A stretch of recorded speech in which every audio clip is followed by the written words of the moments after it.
It's the Orioles on Masson on another hot night in Arlington, Texas. It's the Orioles and the Texas Rangers. Tonight it's Game 2 in this 4-game weekend series. And hi, everyone. I'm Jim Hunter. Thanks so much for joining us as the Orioles look to bounce back from last night's loss. And, of course, in Major League Baseball, playing this game well is difficult. Playing it consistency well, even more so. You have to adjust. And if you do, you're going to go on to a good career. Now, Trey Mancini last year, remember, he had an outstanding rookie season. In fact, he was third in the Rookie of the Year voting. But this year, a little more difficult. He struggled up to the All-Star break. But all of a sudden now, after a rest for the 4 days off, Mancini has found his stroke, and he is back to being the hitter he was a year ago. And you look at the numbers since the All-Star break, just outstanding. He's batting .347 with 17 base hits. He's hit 3 home runs and has driven in 7 runs. And look at the bottom there, 5 multi-hit games since the All-Star break and 3 games with multi-RBIs. And Jim Palmer, with Trey Mancini, it was simple. Just go back to the basics. Yeah, he talked about it up in New York where he said, I took that All-Star break. It's great when you have 4 days off, and I put the reset button. And what does that mean? That means, you kind of reflect on what's gone on the first half. It's kind of interesting when you look at his first half. He came into spring training saying, listen, I really need to stay behind the ball. I think he did a pretty good job early on, but then that slide into the wall hit his right knee. And one of the keys, if you're a right-handed hitter, can you stay on your backside? Can you hit through the ball? He got out of that habit. And then the other thing is, and I think is pretty important if you look, is that he can hit the ball anywhere. You can see right there last night, able to, get a little bit quick, hit it in the left field. Great park to hit in. We saw that with the 25 runs and 32 hits. So, and then, drive the ball to the opposite field. That's why he was so good. But if you look at the numbers, Jim, whether it's the batting average of 292, the batting average with base, balls in play, which was 352, 52 points, higher than what the league average. And then the other number, 340 with runners in scoring position, part of Adam at 360 last year. Scope was at 342.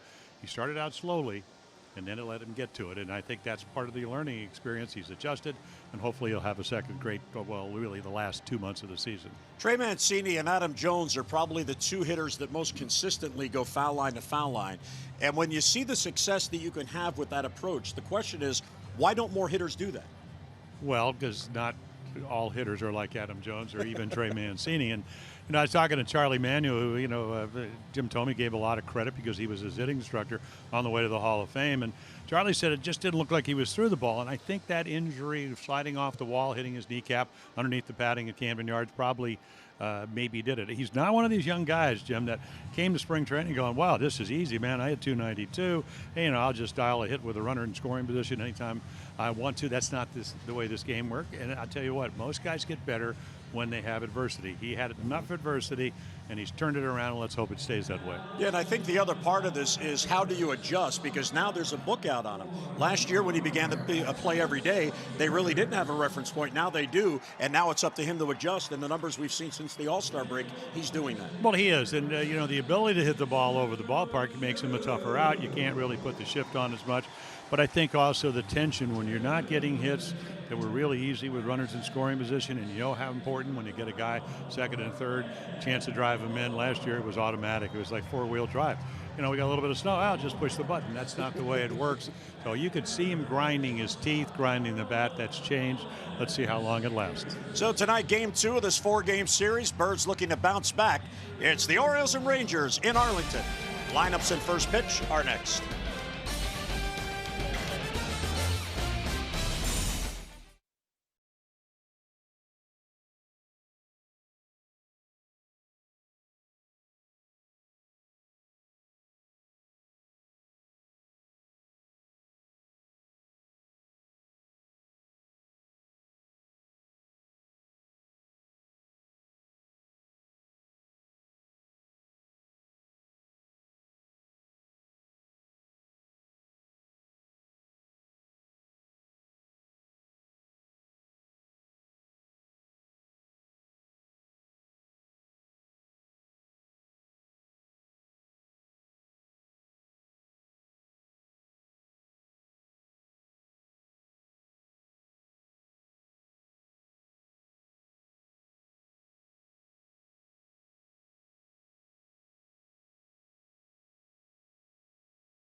Southwest. Low fares with nothing to hide. That's transparency. Well, another hot day in Arlington, Texas. Of course it is. It's July and we're in Texas. Our game time temperature brought to you by BGE Home. We know more, we do more. 96 degrees, slight breeze out of the southeast, but fortunately that humidity is only at 20%. Sunny skies, plenty of blue skies overhead here in Arlington. And let's get a look at the Orioles Southwest starting lineup brought to you by Southwest. Low fares with nothing to hide. That's transparency. VR, Beckham, and Jones up top. Trumbo, Davis, and Mancini in the middle. Renato Nunez, look at the last 3 games. 6 for 13, couple of doubles and 2 RBIs. And he is really taking advantage of the opportunity to play. Peterson again in right. Caleb Joseph will catch and bat ninth. And Ariel Jurado, you know, a chance to pitch in the big leagues. He's coming off, I mean, a really good game in the second major league appearance. That was down in Houston. They swept the Astros, and that's no easy task. So he's a sinker slider guy. He's going to throw a lot of ground balls, and his manager, Jeff Bannister, loves those type of pitchers, you know, especially in this ballpark, even though it's a fast infield. So again, not a lot of experience here, but again in the minor leagues he was very good. 5-3, throws a lot of ground balls, keeps the ball in the ballpark, and boy, if you can do that at the major league level, it's a good starting point. You know, not one of these guys that throws 95 or 96, but probably 92 to 94, and again through the minors and at least early on throwing a lot of strikes. 22 years old. He's from Panama. Signed with the Rangers when he was 16 years old. And here is Jonathan VR, who had a very good debut for the Orioles last night. There are his season numbers, but you see last night 2 for 5 and a run scored. And he takes low 1-0.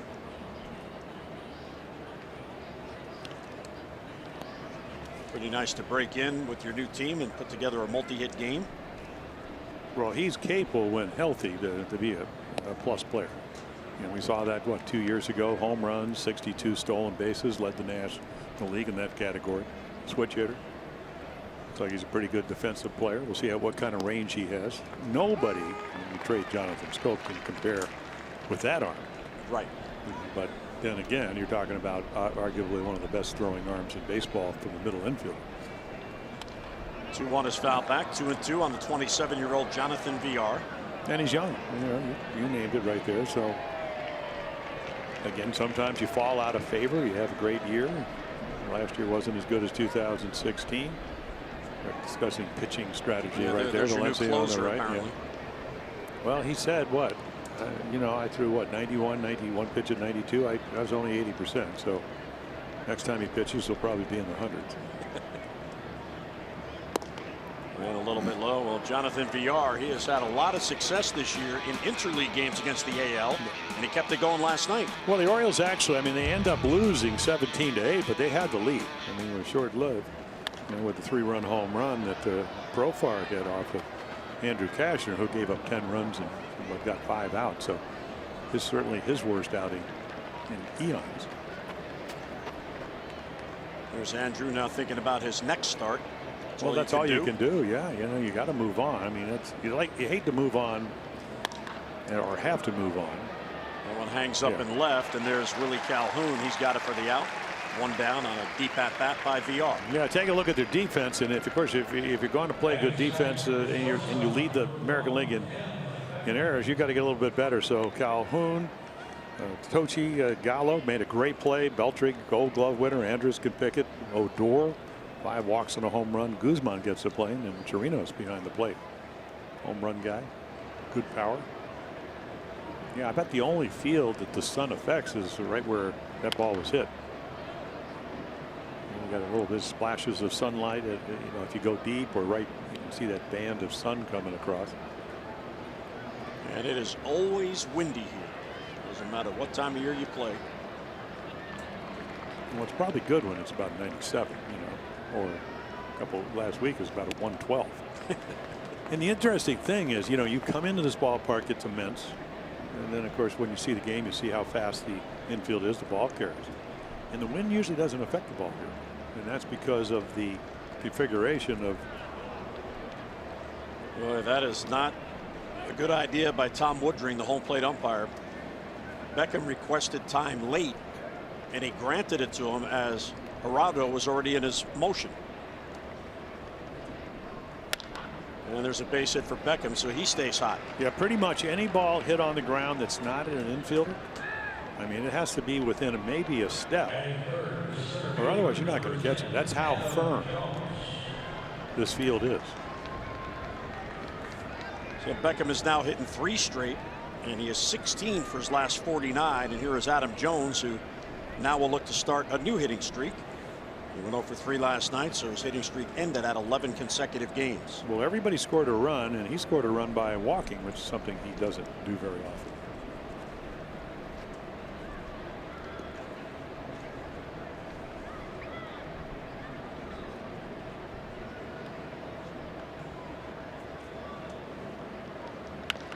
Adam fouls it off. Let's get a look at our PNC inside the numbers. Jim and I in the open were talking about using the entire field, and going back to the beginning of last year, Jim, here's the highest percentage of opposite field hits.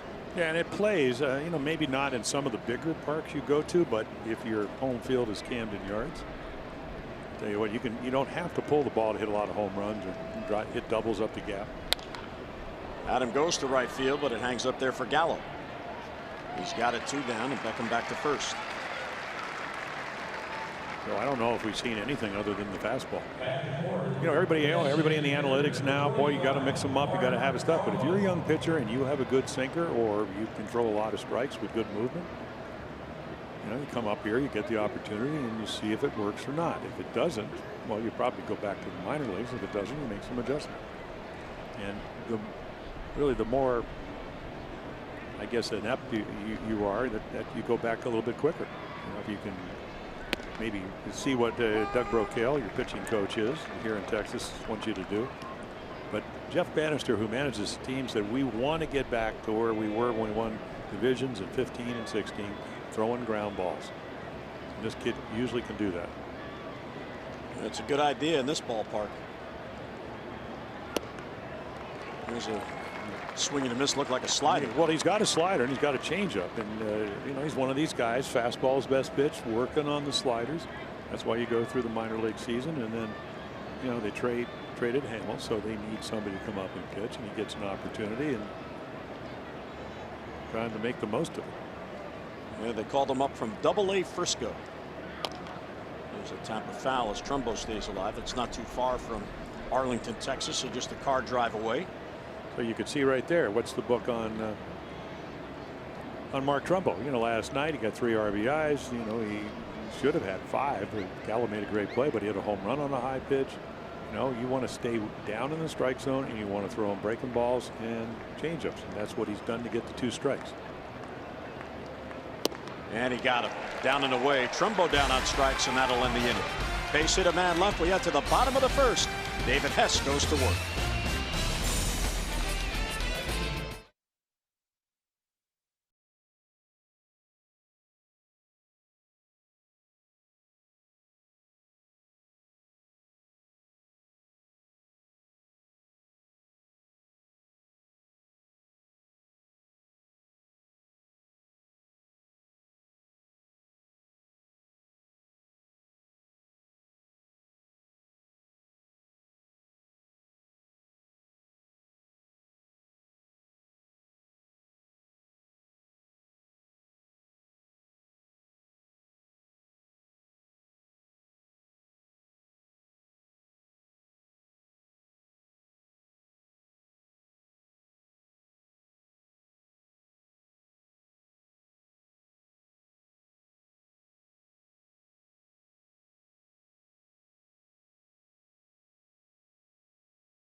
Play here in Arlington, Texas. Birds get a base hit, but no runs in the first.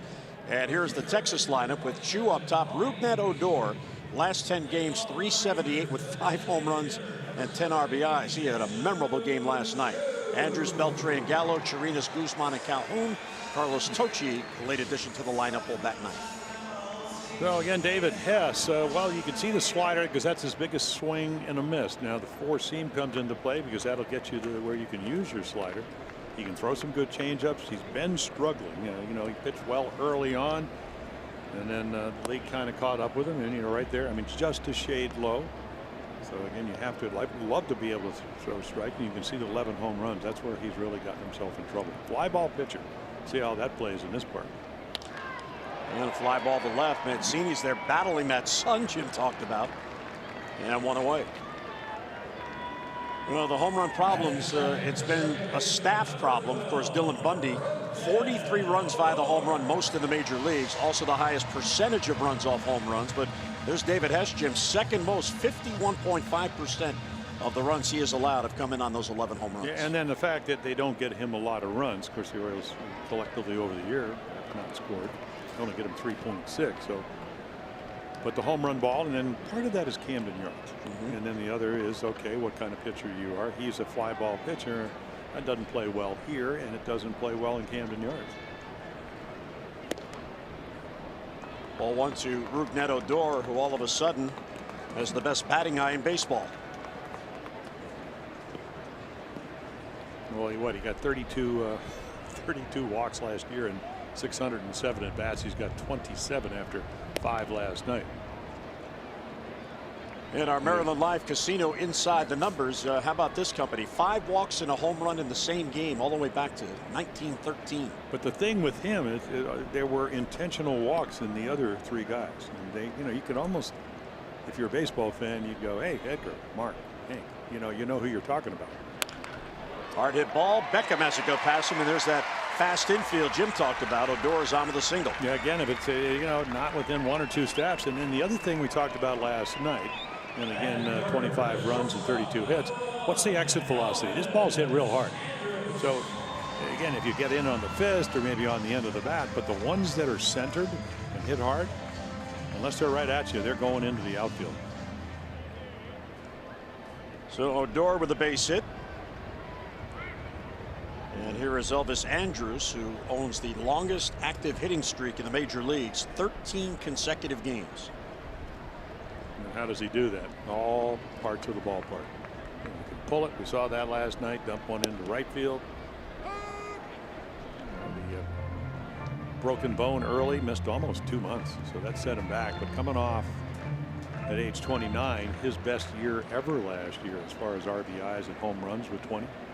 He's never been a home run guy till last year, but then again, home runs were up across the board in Major League Baseball. Check swing, didn't mean to swing. Hess has to hurry, and he throws it beyond Chris Davis. Andrus goes to second. Odor's being waved around. There was a collision between Davis and Andrus at first, and Odor comes all the way around to score. Yeah, John Russell, the bench coach, is looking at Buck, and Buck's probably going to come out and say, well, he impeded him. Now, it's probably why he didn't get the second, but he also impeded him going to get the ball in a hurry, and that's the way Odor was able to come. So take a look, and again, he should have let it go, and he doesn't. And then, a late throw, off-balance throw. So right here, and then, he body blocks him. So I don't know. They could place the runners. If they do, I still think he scores. But an ill-advised throw, you can see the off-balanceness of it. And then right here, and there you go. He's going to second. And he pointed at it. So does that mean he's going to second because he's at first? Well, that is Mike Estabrook, the umpire who made the call. So they definitely saw it. How they interpret it is a whole other thing.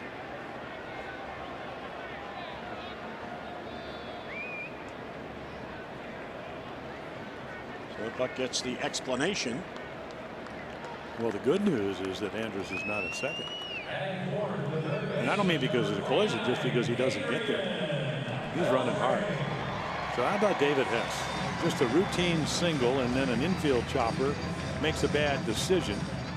And because you want outs, but if he makes a good throw and he's safe, fine. But you don't advance, you have first and third, double play in order. Now all of a sudden they get a run in. There's Beltre, he'll take high.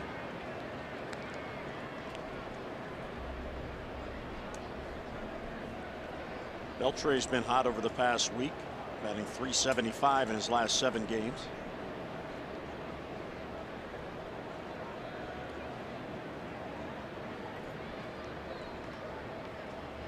Wow, they wrote 2 errors on that play. One for fielding that allowed Andrews to reach, and then the throwing error that allowed Odor to score.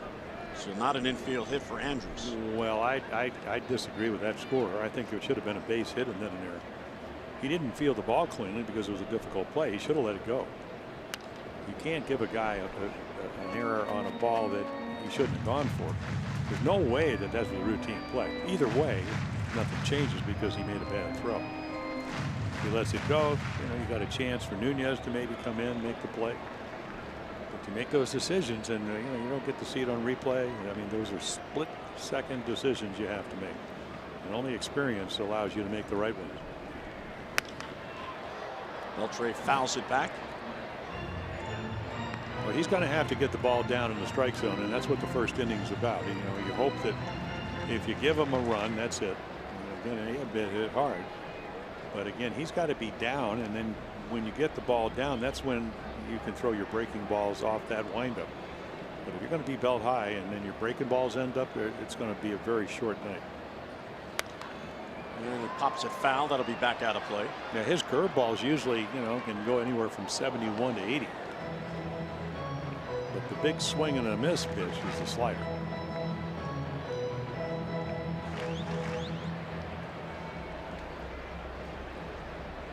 Roger McDowell looking on. This would have been Kevin Gausman's night to pitch. Kevin traded on Tuesday to Atlanta, so David Hess was brought back up and placed in the bullpen, back in the rotation. His 10th start. Very close pitch. Beltre gets the call. 3-2 the count.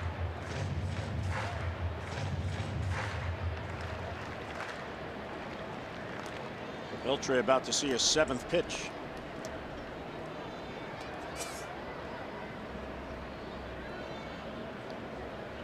See if Andrews runs. Time requested at the plate. Beltre now with 3,129 hits.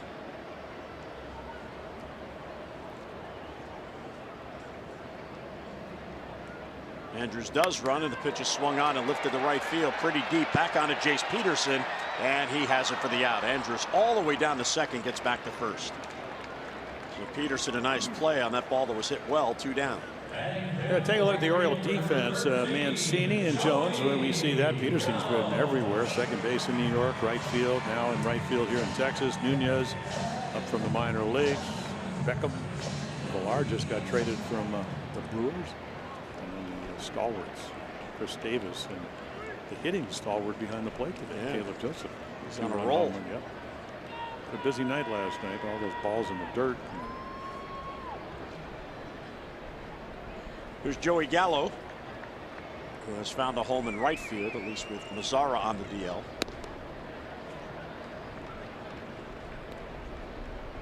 Our StatCast AI powered by AWS, and you see the shift, and look how far VR is out in right field.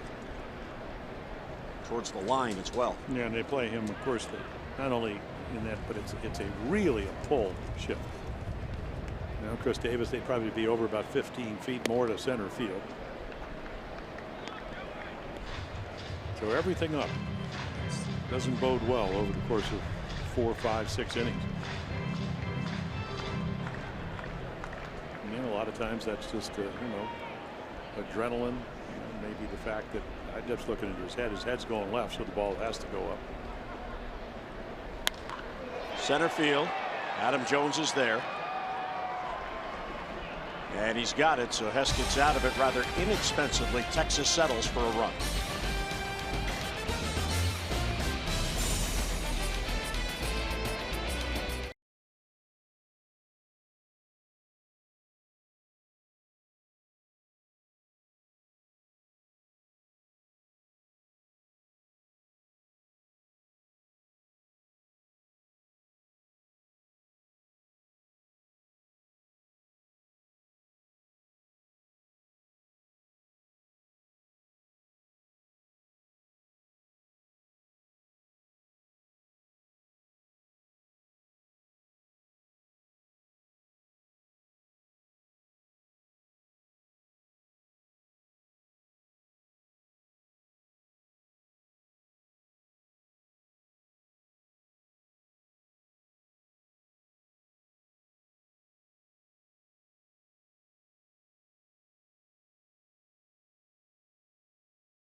So Opie, Buck very close to his dog, as many of us are. I know Jim and his dog Teddy, but Buck loved his Basset Hound, so a tough day for the skipper. Yeah, he was, had to make the decision, and, unfortunately had to do what was best for Opie. And it is tough. I've only learned that recently. Wired-haired dachshund. But it's not my dog. I'm just in charge of it. Well, I mean, when necessary. Here's Chris Davis. Well, Bonnie tells me that usually the dog gravitates to whomever feeds the dog. How many times? I'm going to have to start keeping count. So the Orioles down by a run, unearned run in the first on 2 errors on the same play by David Hess. 2-0 on Chris Davis. There's a strike. Ariel Gerardo was called up on May 19th, and then he was sent right back down the next day. And most recently called up July 28th. And now with Cole Hamels gone, he's got a spot in the rotation. Odor, the off-balance throw, and he got him. What a play by Rougned Odor, taking a base hit away from Chris Davis. So not only the offense, again, the offensive player for the Rangers in the month of July, 30 for 88, and I mean, it's a single that becomes an out because of defense. And this is what Jeff Bannister was talking about. You throw the ground ball, you get a chance. If it's in the air and it's off the wall or over the fence, he's trying to get this team to get back with some young pitching, and they're going to bring their young pitchers up. And they'll have a kind of a blend of, Gallardo won is what, 6-1 now. Mancini to right center. Tochi calls off Gallo, and 2 quick outs. Our Maryland Lottery contestant of the game, Lavernia Little of Hamilton, has won $500 for being selected, and will win $500 more for every Orioles home run hit in the game tonight. You can play Home Run Rich's scratch-offs and win up to $50,000, or enter those non-winning tickets for a chance to be the contestant of the game. Visit mdlottery.com/homerun. Here's Renato Nunez, suddenly red-hot Renato Nunez. Suddenly getting a lot of fastballs to hit and not missing them. We'll get some more here. The interesting thing about Gerardo, when he did get to pitch, and after being called up, like you mentioned, it was in Houston, one of the best teams in baseball. And he went 6 innings and only threw 76 pitches. So very efficient. Strike thrower. Easy to play behind. Yeah, the only run he allowed was a solo home run to George Springer, and Springer does that to everybody. Yeah. That's how he got the World Series MVP. 2-1 the count. And you can see he has the pitches. And even though he's 22, Jim, he's already pitched in 112 games in the minor leagues because he signed so young. So yes, it is minor league experience, but it's pitching experience. Sharply hit to short. There's Andrews. And a 3-up, 3-down inning. So Gerardo settling in mid-second, 1-0 Texas.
Any ballpark in the major leagues, and right here at Globe Life, more than any other ballpark.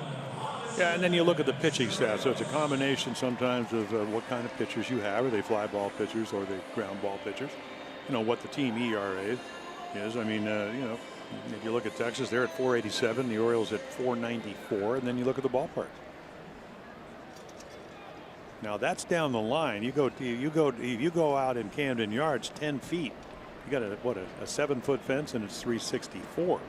So, and this looks like a big ballpark until the ball gets in the air. We saw that last night. Robinson Chirinos against Hess, and it's down and away. Guzman on deck, and then Calhoun. Chirinos did not get in the game last night. He's had an interesting year. He has 58 base hits, 29 singles, 29 extra base hits.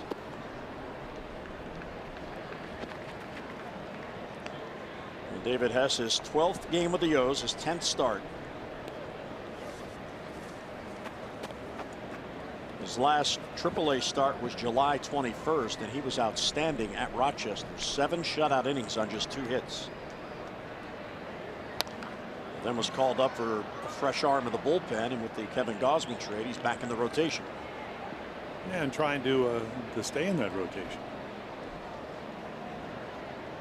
All the scouting reports, even though early on I said, oh, after that first game against the Rays, gave up a 3-run home run in the first inning and then 5 shutout innings, never even faced him. Popped up center of the diamond.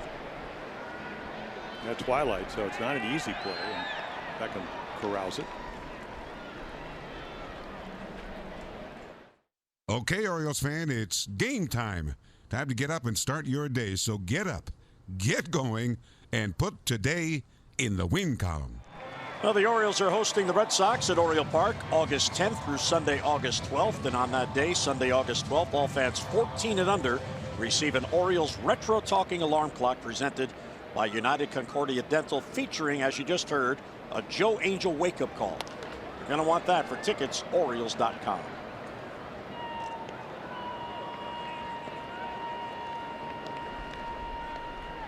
I'm going to hold out for the Jim Palmer wake up clock. Yeah. Now you don't get up in my hours. You're still young enough that you sleep.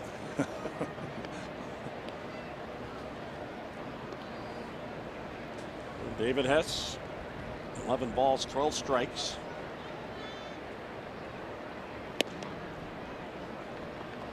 Yeah, we saw him earlier in the year. I mean, he would occasionally get to 94. More, it's right around 92. That's his average fastball.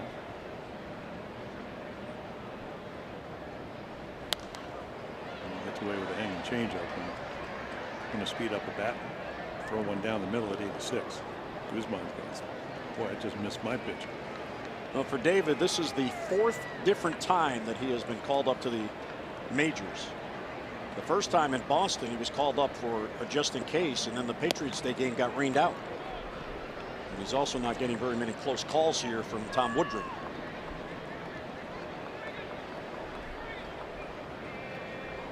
So another 3-2 count. And he got him upstairs with a fastball. Yeah, big guy. You know, again, I mean, one of those international signees, got almost what, $3.5 million. Big long swing. So if you're going to swing at that pitch, you know, it's great when you're a young hitter. You run the count to 3-2, and then you swing at ball 4. But to David Hess's credit, you know, that's probably the book. Hey, can't hit the high fastball, and got it close enough. He chased, and you get an out. There's Willie Calhoun, who's getting a chance in left field. Hit me over curve, 0-1. Willie goes, wait a minute. What was I know that? he has it, but he's not supposed to throw it very often or for a strike, but he did. Yeah, see, I mean, that's a great pitch. You drop off a curveball, throw it for a strike, up and in, change up, down and away, finish it, and he has a good changeup. He just doesn't throw it enough. And let's see, Caleb to the outside corner. And it's a fastball away. So strike 1 to 2-1. And now what do you got to throw? You know, I mean, you know that the home run has hurt you. So what do I throw to stay out of the middle of the plate? Fastball. Yeah, and you could see a pretty good swing. And, you know, and that's what it's all right. You expect that, I think, if you're pitching at the major league level. You're in a hitter's count. You have a young hitter who's, what, in AA and AAA, hit 41 home runs. He came over in the Yu Darvish trade. So he's a power guy. He's going to let it go. There's another one. David Hess, 25 years old, drafted by the Orioles 5th round back in 2014 out of Tennessee Tech. A lot of baseball players come out of that state, which Vanderbilt has the great program. Another foul back. Another hanger.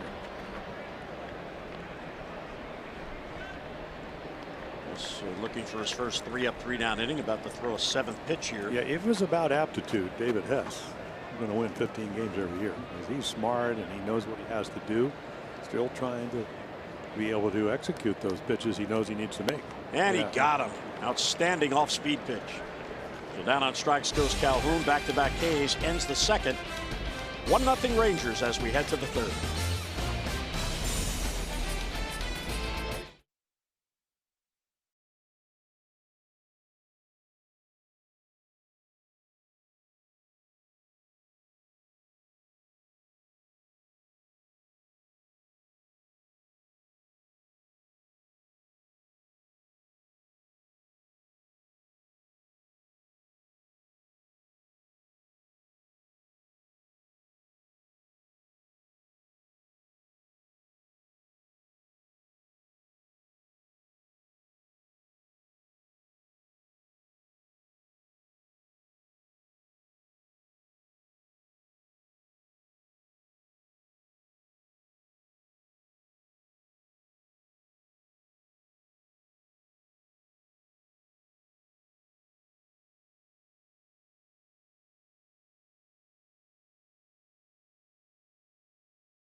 Look at the Orioles record when they score 5 runs or more. They've got 25-12. And this is a team that is 33-76 on the year. But when they score 4 runs or less, so less than 5 runs, they've gone just 8-64. And that is the lowest rating percentage in the major leagues. Just amazing. So the magic number this year has been 5. And they haven't been able to get there all that often.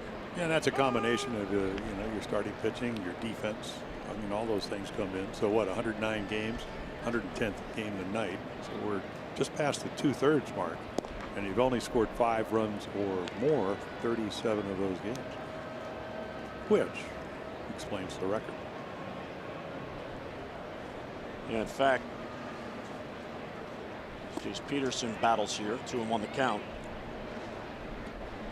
They've played 44 games this year, the Orioles, scoring 2 runs or less. And they are 4-40 in those games. You play in the AL East when you have the Red Sox and the Yankees. Tampa Bay has improved with all the moves they've made. They have a lot of hitters now that just put the ball in play. Blue Jays are always dangerous, especially in Toronto. It's all about scoring runs. And there's a leadoff walk, so the Orioles get a base runner here in the third. Fans, Game of Thrones returns to Oriole Park on Tuesday, August 14th. You can choose between 2 special ticket packages with both options including a Game of Thrones bobblehead. Now learn more about each special ticket package and purchase either one at Orioles.com/Game of Thrones.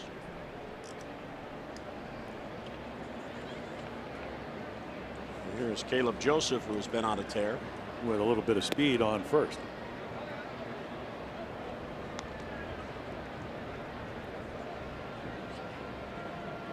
Well, it just looks to me when you look at the scouting reports, not that he doesn't have a good slider or changeup. You're hitting off that fastball, and it's around 92. So right here, 1-0. look for a heater. You can look, you know, away or in. Hit the curveball last night off of Gallardo for a home run. Well, this matchup here with Chirinos behind the plate may be enticing for Peterson, because Chirinos has caught just 6 potential base stealers all year, and 44 have successfully stolen a base. So you see why Gerardo is trying to keep him close. I mean, not a big lead, and you know, you look down there and they have the cutout of the infield, and if we're looking from the broadcasting booth, and they're all different cutouts. So you think, well, in Baltimore, if you're up to where the actual little loop goes, well, you got a big lead. So the lead's gotten a little bigger, and he's trying to maybe get a running lead here.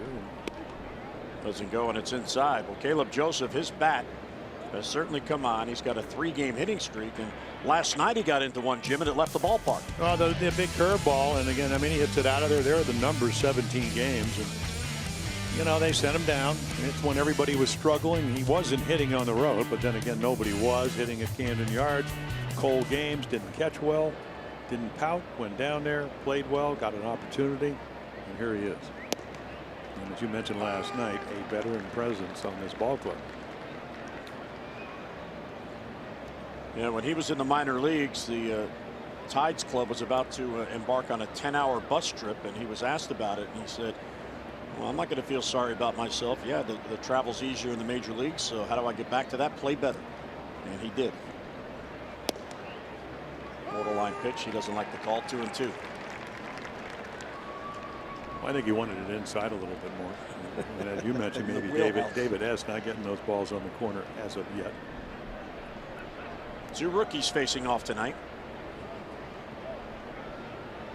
It's Gerardo's home ballpark. Peterson back standing this time, so he has that move measured. And the other thing, when you look at a guy, can he throw strikes? Gerardo can do that through the minor leagues. Can he hold runners? Can he field his position? When we talk about Miguel Castro, those are the things that he's still deficient in. Doesn't mean he doesn't have a good arm. Doesn't mean he won't learn to do those things. Could be 2. Beltre. Odor back to first, and a double play. Nicely turned there by Odor. Peterson got on him. Well, again, if you're a real, Gold Glove third baseman, you want to be able to get the ball as quickly as you can to your second baseman. So sometimes the throw's not that good. And again, he takes it on the run because he's kind of, almost in center field. So again, you get it quickly. What's your do? You get out of the way of the runner because Peterson runs well, and then you turn the double play. And with 1 pitch, after a leadoff walk where you're figuring, well, maybe we can get a stolen base. If we get a single, we'll get first to third. Now you have 2 outs.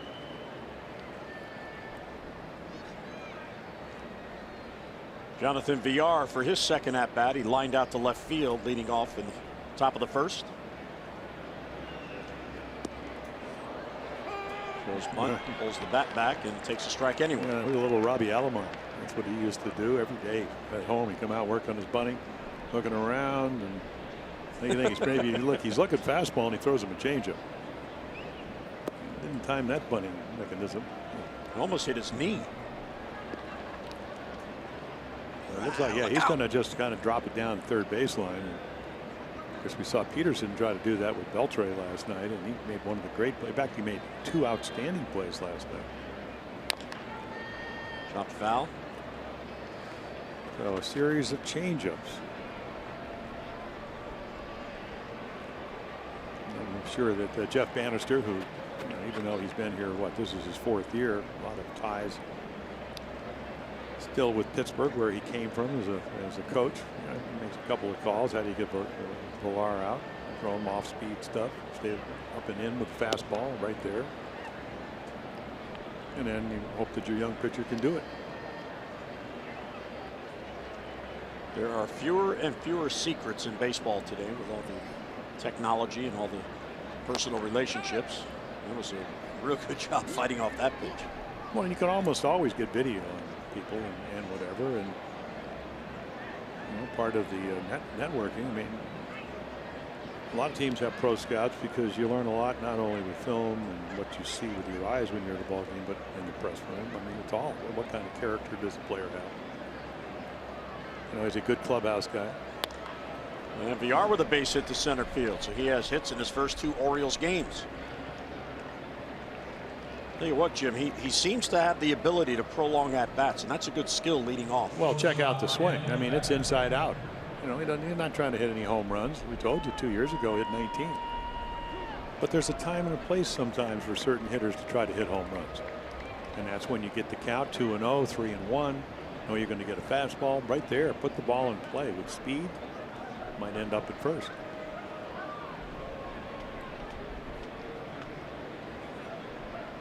There's Tim Beckham. Beckham is on a surge. He now has hits in 3 straight games, and he's 16 for his last 49. So yeah, almost had 4 hits last night. And started tonight with a single.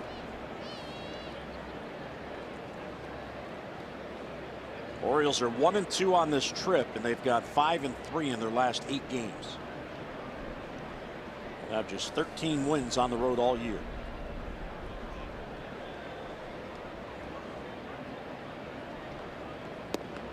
They are even more of a stolen base threat than Peterson is. Well, more experience. You know, like we mentioned a couple of years ago, 62 that led the National League. And even this year, not playing every day. You know, the ability, what, 14 steals to steal a base.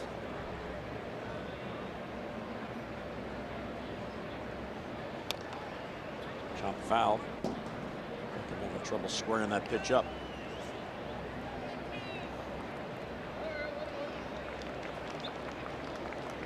And the other thing about Gerardo, I mean, one of the things you learn, you may not have learned it at age 22, is that when you have speed at first, the quicker you can make the hitter on your turn put the ball in play, less chance he gets of stealing the base. Oh, almost. But you could see right there, I mean, he was going to try to get a walking lead, and then he caught him leaning, and he still got back. Still trying to get the gloves, the sliding gloves, attached. And he gets back pretty easily. Guzman with very long arms, you know, about 6'5", so.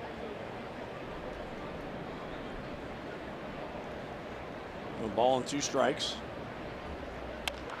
Chop to third. Beltre gloves it again. Goes high, but Guzman is tall, and he has it for the out. So Beltre involved in all 3 outs. A base hit, a walk, 1 left. Mid-third, 1-0 Texas.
How about the Rays? 20-4 at Tropicana Field since June the 11th. Best home record in the big leagues in that span, and it's all about pitching, as Jim tells us every night. 2.45 ERA, 197 batting average in those 24 games. Tonight, a 3-game series against the White Sox begins, and the White Sox have an early 2-0 lead. Now, how about the Red Sox at Fenway Park? They won last night, first game of a 4-game series against the Yankees. 6.5 game lead, largest since September of 2013. And how about that? 20-5 in their last 25 games, and you look at what they lead the world in, all those categories at the bottom. And tonight, Boston with a 4-1 lead on the Yankees. They had 3 runs in the bottom of the first on a 2-run home run helped out by Steve Pearce. Well, Price got healthy. They got J.D. Martinez. Betts is having a MVP year. Missed what, a couple of weeks with maybe a side issue, a oblique issue, but he's back. They got Steve Pearce. What does he do? Hit 3 home runs last night. Dave Dombrowski at the highest payroll in baseball, and he added Eovaldi. First game he doesn't give up any runs. They get him from Tampa Bay. Tampa trying to get some young players. Well, they acquired Ian Kinsler, and he just joined the team, and he left the game with an injury tonight. This ball's hit well. Left center field, long run for Mancini. He's not going to get there, and it bounces up into the bullpen for an automatic double. So Tochi a leadoff double here in the 3rd. Yeah, talking to a scout, he said, you can knock the bat out of his hand. Rule 5 kid from the Phillies, but that was a hanging breaking ball. And as we said, you're playing him not that deep. I mean, you can see it just kind of comes back, and he thinks he made it out. This is Arlington. Ball carries. Mancini can't. I mean, you could see the gesture on his face. He just thought he hit a can of corn, but it just kept going. So a leadoff runner in scoring position for Sin-Soo Choo.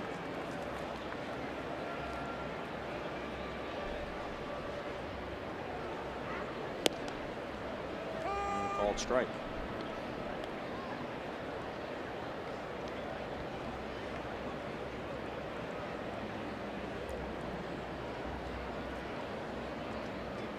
Tochi was a late addition to the lineup. Delino DeShields was scratched with a headache. Breaking ball down and in. A ball and a strike on Choo. And you know Choo wants to hit the ball the right side. Make his manager happy. All his teammates. Having a nice year. High average. Great on base percentage. If you don't throw it over, he'll take the walk. See right there, not a bad breaking ball, but no interest in chasing.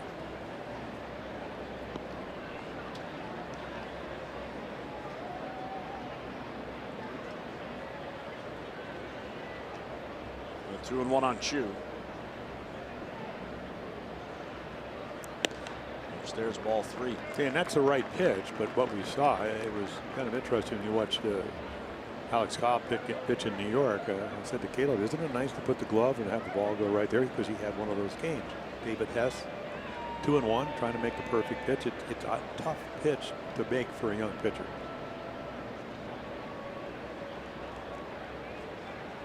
3-1. Same place.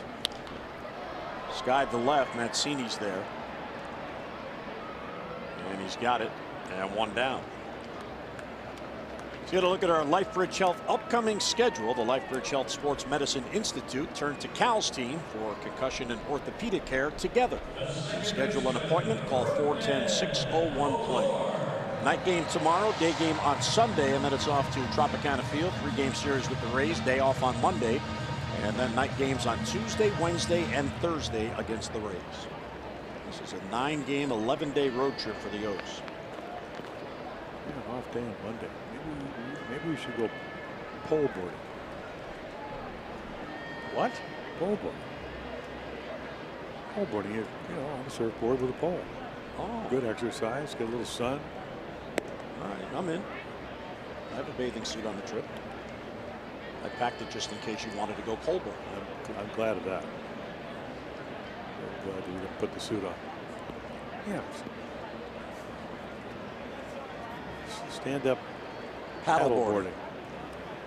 Well, you know, see, if you're going to invite me somewhere, have the right term. And then I'll know what to prepare for. I just see people on surfboards with poles and falling off right or into left. The ocean. It's like, yeah, like going windsurfing. That would be exciting. Maybe hang gliding and do a little windsurfing. Yeah, that would be good. No, I'm not going to hang glide. Maybe we should just open some rain.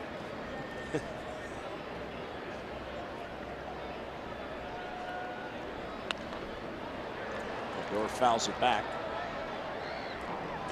By the way, in that Red Sox game, shows you the versatility of the players that Dave Dombrowski's been able to obtain. When Kinsler left the game, they inserted Mitch Moreland in that spot at first base. Steve Pearce was at first base, so he moved to right field. And Mookie Betts moved from right field to second base. First time Betts has played at second base since 2014. And yet he's playing there tonight. Well, that's how he came through the minor leagues. Yep. As a second baseman. Power hitting second baseman, by the way. Now power hitting outfielder. 1-2 on Odor. Strike three called on the inside corner, and Hess finally gets a call. So Odor doesn't agree. Very confident in his strike zone as of late. Well, he misses. I mean, and not that it's not a strike, but Caleb's sitting away and the ball runs back. And that had a lot of the plate. So one night, 5 walks. So I guess you think you know the strike zone, but he doesn't know Tom Woodring's strike zone. Big out after the leadoff double. In fact, both of these have been huge. Well, here's Andrews. He put the ball in play that David Hess booted for an error, and then compounded it by throwing the ball past Chris Davis for a second error on the same play. And Odor, who was on first base after a single, scored all the way from first base. And he got a check swing on a good slider. Slider for a strike. Andrews does not agree.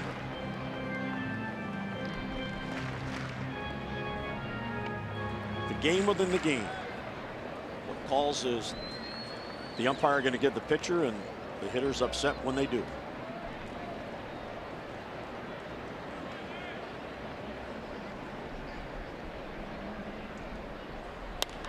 Line drive caught by Beckham. He just saved a run. Outstanding play by Tim Beckham. A quick first step in the lunge, and he snares that line drive. Beckham, outstanding play, and that ends the third.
Brought to you by the all-wheel drive RAV4. Toyota, what drives you?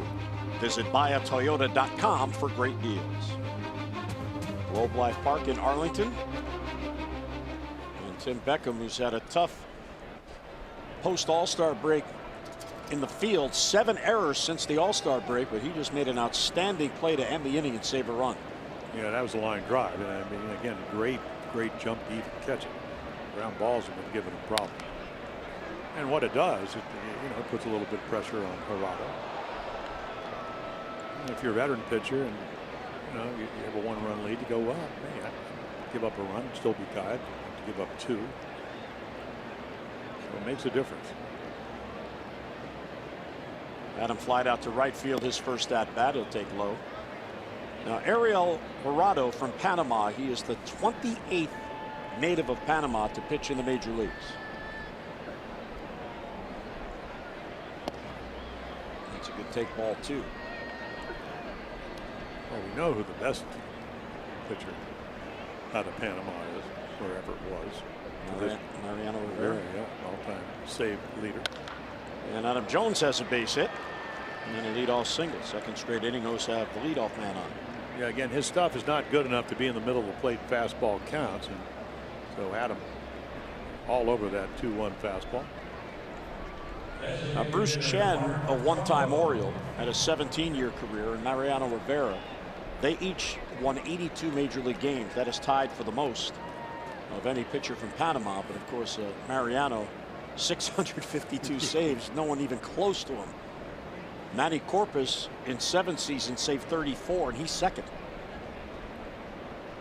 So Gerardo has some heritage that he is following. Juan Berenguer came from there. Remember Ramiro Mendoza? He's from Panama. Well, wouldn't it be good if you were a young pitcher and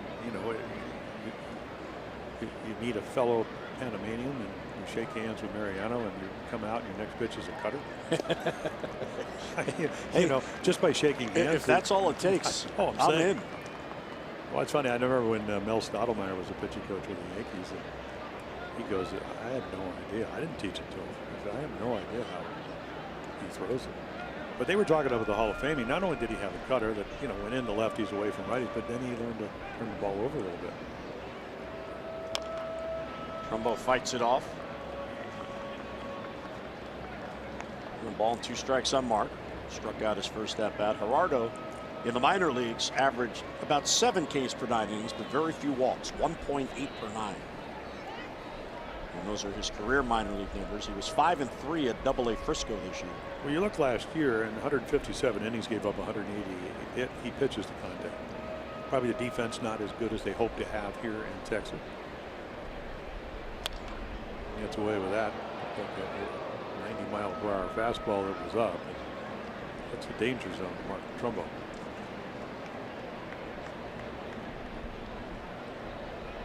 That Brocail going, oh. Got away with that one. Don't put that pitch there.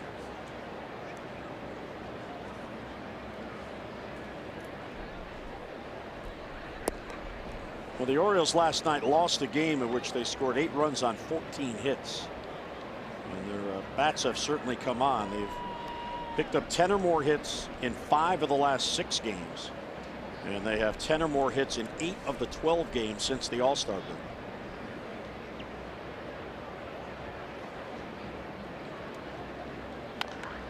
Chopped foul again. Bobby Dickerson watches it bounce over his head all the way down the line. So since the All-Star break, with all this hitting, here are the league leaders in batting average by a team. And look at that, Jim. The Orioles, who are still last in the American League in team batting, .309 since the All-Star break, the best since the break. And Texas there as well at .285 with the 5th best.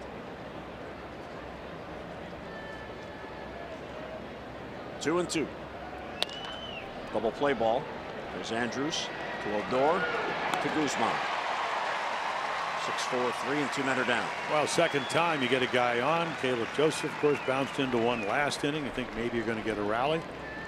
He got behind Adam Jones, hit a single, and then hits ahead of Mark Trumbo. Sinker to your shortstop. 6-4 to 3.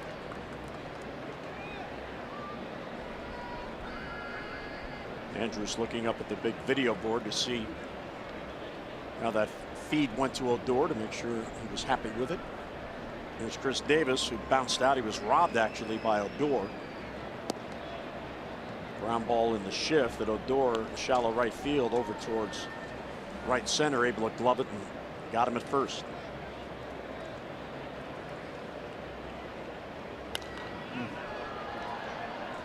Well, there's your home run swing. Davis with a mighty cut. That's why they play the shift. 73% of the balls hit pretty much from second base out to the right.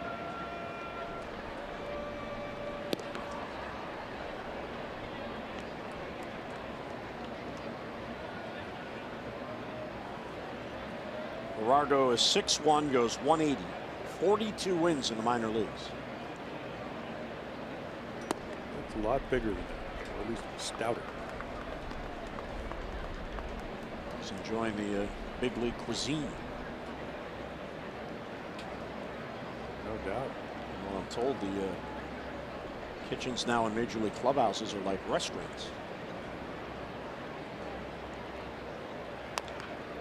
Well, the new basic agreement, the meal money is now club pays for the food. Players eat multiple meals in the locker room, and the food is healthy. You can get a great variety. From what I see, it's like going to a buffet. All you can eat. Hall of Famers welcome at that buffet? No, I don't. I mean, I go in there, but I don't eat there. Go in and get a water. Salivate over the.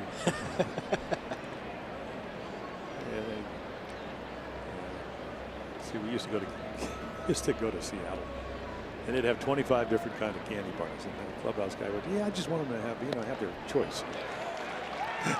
Swing and a miss on the strikeout. Davis goes down. O's go down in the fourth.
T-Mobile. Well, how about the adventures of Danny Valencia warming up in the bullpen, hoping to get in the game, can't contain the smile as he's brought on.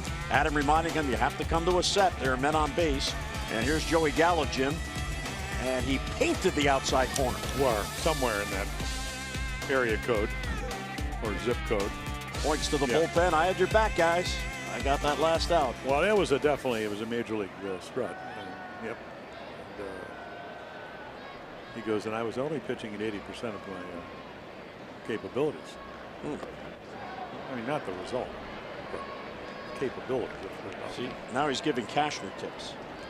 Alex Cobb as well. Well, can you imagine?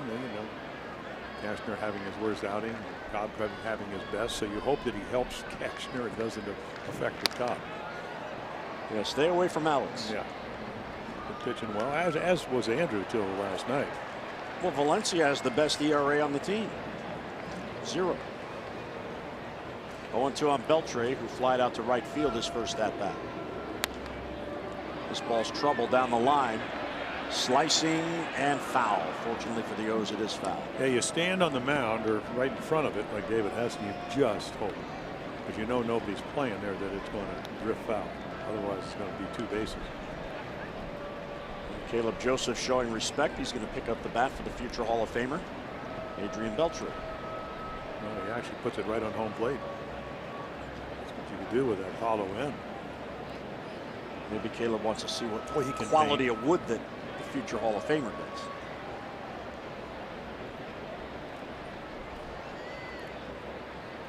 Oh, 0-2. Bounces in there. Beltre trying to help Caleb. Okay, you picked up my bat. I'm going to get that ball for you. Oh no, he's got some mannerisms that have really worked. Oh, yeah, there you go. I tried to catch it. Once again, he's very helpful. Caleb, you okay? Did that get you?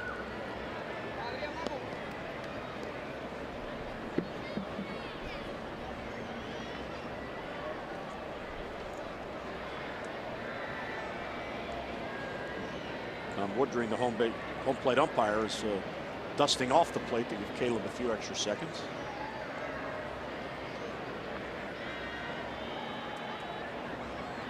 He's grimacing beneath that mask. Ooh. And it hit him. So the fastball got away, and after getting ahead 0-2, Beltre is on, hit by pitch. Not trying to go in and, you know, way in. Not that far, obviously, and again, inexperience. See the target. The face tells you the whole story. Didn't want to do it.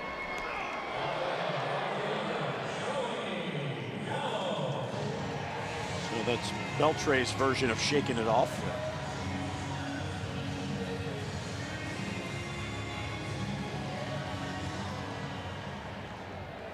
Leadoff base runner for the second consecutive inning, and not what you want to do with a home run hitter coming up. Well, they still put the shift on because, you know, again, last year we told you, I mean, 18 doubles and 3 triples and 41 home runs, 32 singles. And that ball he hit off the end of the bat on a changeup down the left field line, that's a rarity. I think he had 1 ground ball single to left field last year.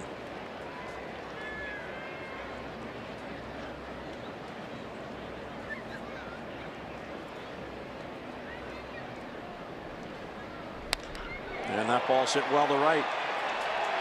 And that ball is gone. So Gallo hits it out, and just like that, it's a 3-0 Texas lead.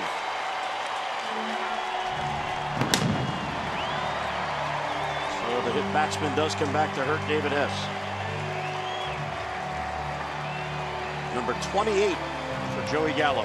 What hurts him more, of course, is the hanging changeup, and you know, to a guy that's, you know, going to hit 40 home runs because that's what every swing. So we saw it last night, hanging slider. This one just kind of hovers in the middle of the plate, and he top spins it into the stands. Those are one of those balls that are probably going to hit the upper deck roof if he actually doesn't top spin it. He's got that kind of power. That's why you don't like to hit people, because it's just like a walk or a base hit, especially when you're ahead 0-2. Didn't mean to do it, but did, and makes a mistake. And there's a called strike to the breaking ball in the first pitch. So the 12th home run allowed by David Hess on the year.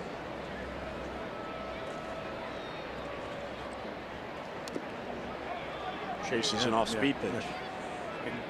Caleb gets hit again. So 36 runs allowed by Hess, and 19 have been driven in by the home runs. Yeah, most of the time it's fastballs. That was a change. Probably the right pitch, wrong location.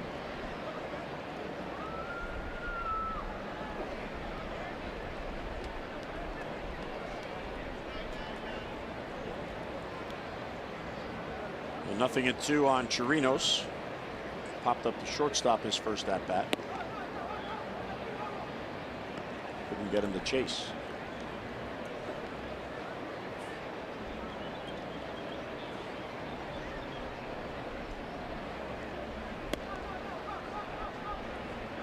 I guess there's more rain at home. I see the Nats at home got rained out tonight.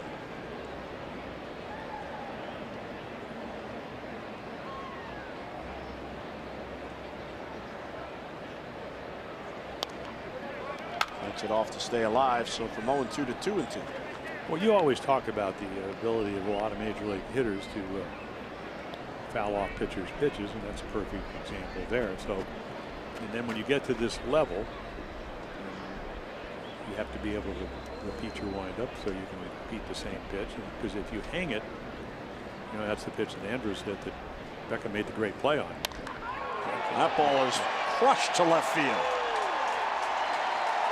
And there's another breaking ball. So can the second one be as good as the first one? And in this case, the answer, no. Back-to-back home runs, 4-0 Texas. Well, this is what he does. I mean, coming off a career high of 17 and limited at bats too. I mean, last year he hit what, 17 and 263 at bats. Take a look. There's your target. And there's the hanger. Boy, he does it. You know, because the eyes is like you just playing the slot machine and you won the jackpot. You're hit. I still remember Miguel Tejada up in Boston. One of those.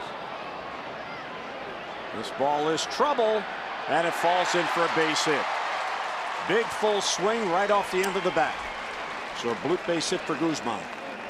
Yeah, and again, it's up in the fist, and you play so deep because the ball carries. So take a look right here. Let's see what kind of jumps they get. Actually get pretty good jumps. Just one of those balls. I mean, it looks like it has a lot of hang time, but you're playing so deep because of the carry here. A good pitch, bad result. Certainly Guzman's happy. And Roger McDowell out for, let's keep it right here. Still nobody out.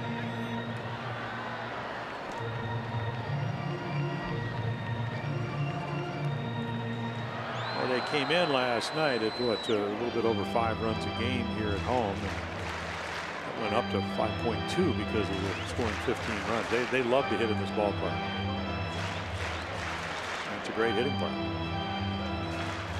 And they're playing well. They've won 5 of 6. There's Evan Phillips, the newest Oriole. He was called up today from AAA. Actually never got in a game with the Tides. He was one of the players acquired on Tuesday for Kevin Gausman and Darren O'Day from Atlanta. And then you got another home run bat in a young player that hit 41 last year. As we mentioned, coming over in the Yu Darvish trade. 25 the year before. Then last year Oklahoma City 23, and then he gets traded to Round Rock, gets over 300, hits another 8. 31 home runs. And trying to use all his pitches.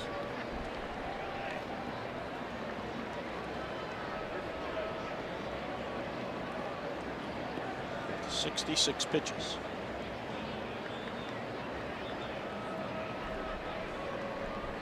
Well, 3-run inning all got started when he couldn't put Beltre away and eventually hit him. There's another. That's 3 times in this inning. Left hand, right leg, face mask.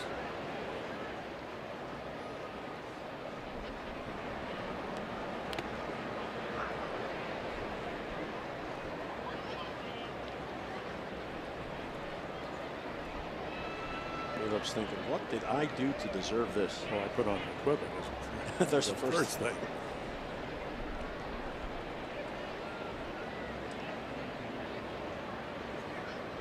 Two and one the count.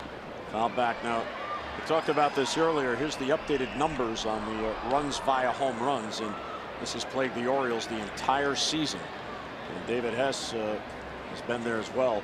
244 runs now allowed via home runs. Only Kansas City has allowed more, and there's Texas at 221. So that is quite a bit of runs. 244 off home runs allowed by Orioles pitching. Well, it tells you because the Royals play half their games at home, and that is not a home run ballpark. The other parks are. The appeal, he didn't swing. Looked like he did. We'll take a look. And nope. No, that's a good check. Well, it's funny when you look at Willie Calhoun, home run guy in the minor leagues, but not a strikeout guy. How often do you see that? I mean, that's coming up. When you had 27 home runs at AA Tulsa, and you only strike out 65 times and 503 bats, you got pretty good bat control. Looked like Puck was on the phone to the video room to see if that was in fact a check swing, but it was. Another 3-2 count.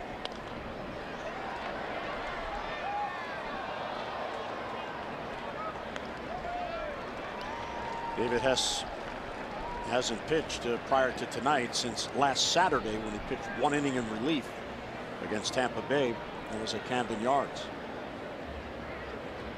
And his last start in the minor leagues was July 21st.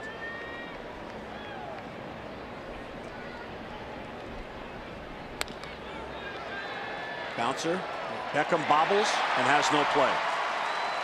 There was a little indecision there between VR and Beckham. Yeah, and that's why he didn't get a good angle, and you can understand that.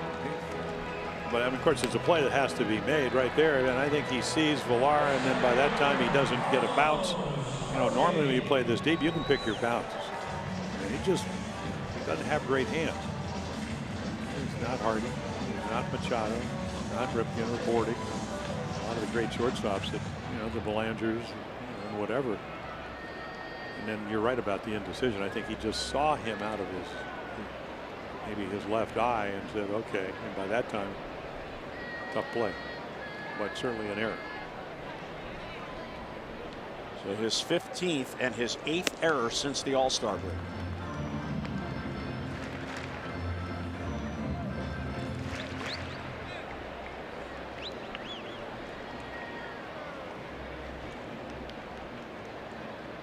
Ball 1 to Carlos Tocci, who doubled his first at bat. There's Donnie Hart beginning to get loose.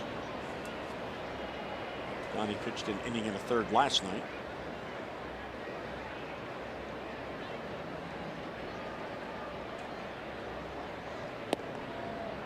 And a strike on the outside corner. 1-1 on Tocci. Yeah, he got a hanging breaking ball and doubled to deep left field. Thought it was probably going to get caught. Tocci's from Venezuela. He's just 23. He originally signed with the Phillies way back in 2011 when he was 16 years old.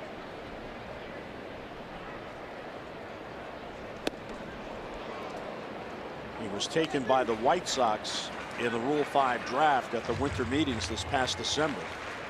And it was a deal, obviously, that was made ahead of time because that very same day the White Sox traded him to the Texas Rangers.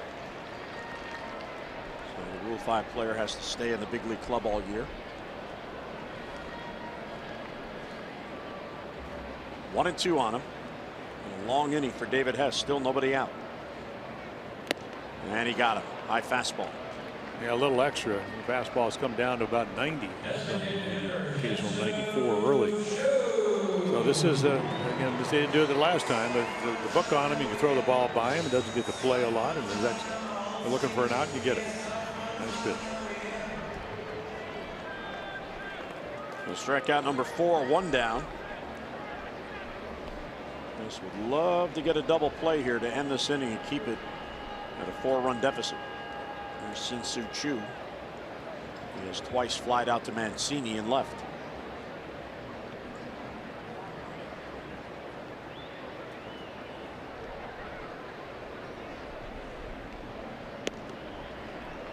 Breaking ball is high, 1-0. Choo just 4 for his last 18.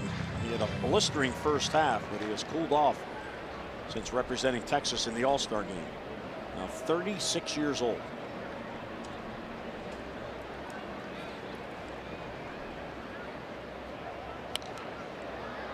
Now back this way.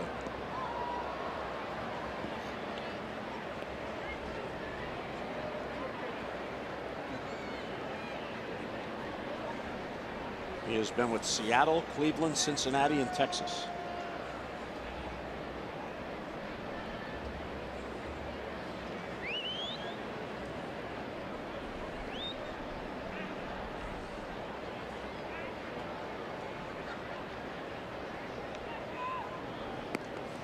Ball 2 upstairs.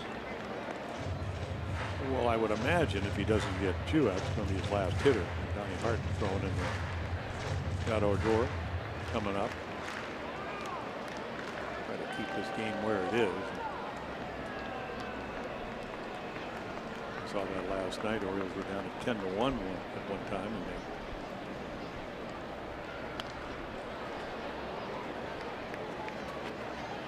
and Choo keeps fouling him off. Hess's last start with the Orioles prior to tonight was June 29th against the Angels. He took a loss in that game, allowed 6 runs in 6 innings.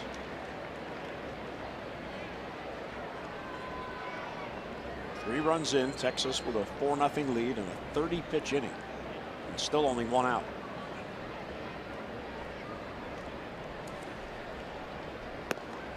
Upstairs, ball 3. The error really hurt not only is it a free out? It puts another runner on. Yeah, and you're already down by 4 runs, so you're trying to make the perfect pitch. And hot night, looks like, you know, the velocity's come down, the command not where it was, you know, maybe for an inning or two. He got hurt on the hanging changeup. It's probably the right pitch. It looks like it's going to be a fastball, and it is. But he, you know, this guy is one of your guys you have to throw strikes to, and that gets you out of the game when you don't. So the first walk will load the bases, and that's going to do it for David Hess, who goes just 3 1/3. So here comes Donnie Hart. He inherits the bases loaded, 1 down in the 4th.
Walk, and that was the last one to Chew. Once again, hurt by the home run ball, the 2-run home run to Gallo. And your Jiffy Lube pitching change, quick pitching change, just like a Jiffy Lube signature service oil change, in and out fast, and you never need an appointment. So Donnie Hart came in last night, and again gave up a couple of inherited runners. 2 numbers that, you know, made your send off the alarm system is right there, the 435 by righties. And then he's come in with 7 inherited runners, bases loaded right now with the infield in, and 4 of them have scored. So you'd like to be a little bit better than that. He will face Rougned Odor, who has already singled and scored. Orioles with 3 errors in this game. And the way Texas is swinging the bats, you really can't afford that. That ball's ripped down the line, but it's going to fade back foul. And just foul. How'd you know that? Because Odor never left the batter's box. He's just going to watch everybody his balls. You can see it definitely hooking. And, yeah, I see your point there. You had a better vantage point. You're a little bit to the left in this booth.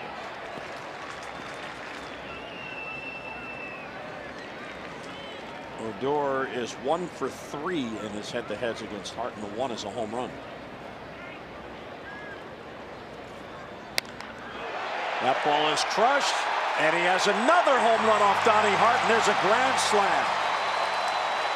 And just like that, it is 8-0 Texas.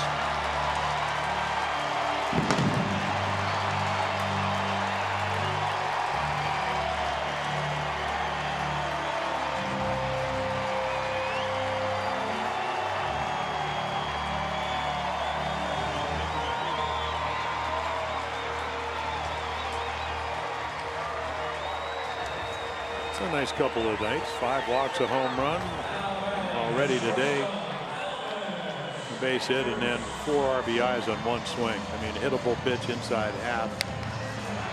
Caleb Joseph behind the plate, not liking what he sees. So 1 swing. Now you're down by 8.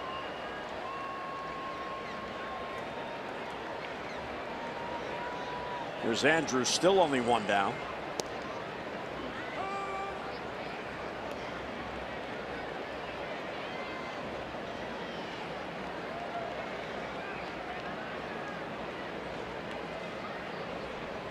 So 7 of the runs charged to David Hess.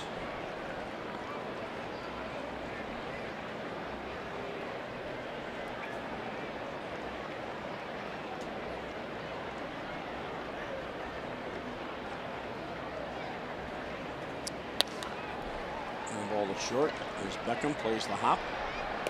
And 2 down.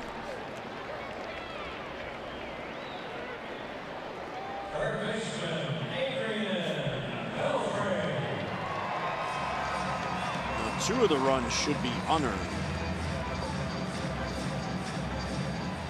So 7 runs, 5 earned. Donnie Hart, an earned run. So the inning continues. It could be over.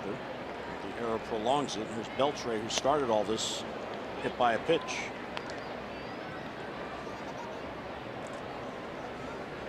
Texas batted around last night in the 2nd inning, sending 10 men up, and they do it again tonight here in the 4th.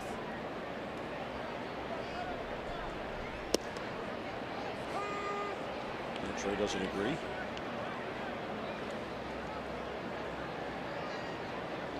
He disagrees with a smile. Well, because he knows it doesn't make any difference. The only one that makes a difference is strike 3.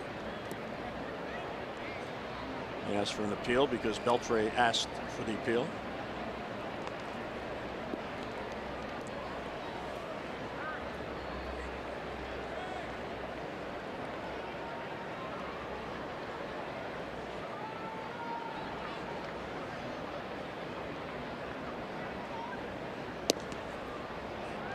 How about that, Jim? Back-to-back games, Texas has a 7-run inning. Last night it was 7 in the 2nd, and here's 7 tonight in the 4th.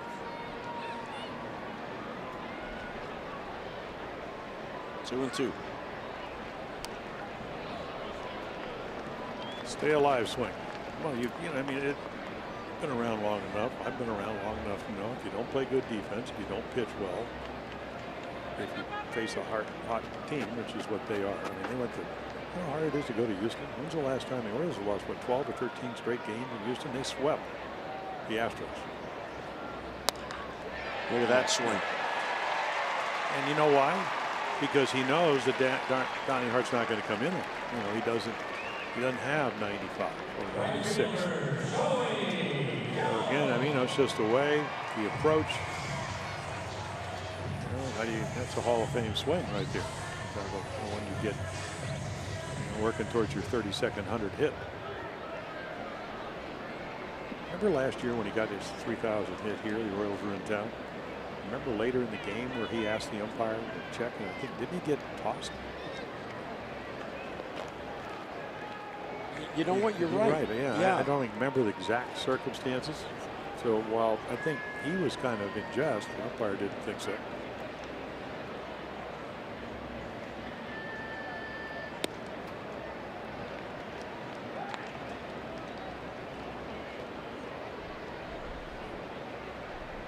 Ball 1 to Joey Gallo, who has a 2-run home run earlier this inning.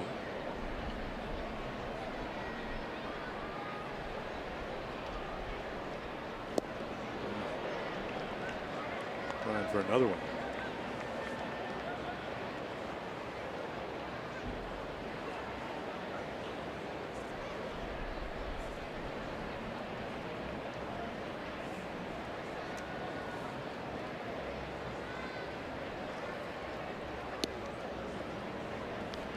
You know, when Beltre singled to right field, the Rangers bench was adamant about taking the ball and saving it for Beltre, but that's not a milestone hit. He's 11 away from tying Tony Gwynn on the all-time list, which would be 19th all-time.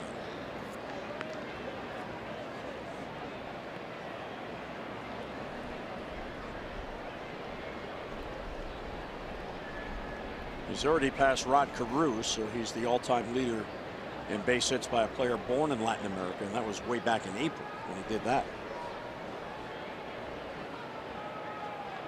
2-2 on Gallo. Just outside. And 3-2 has been a popular count here tonight.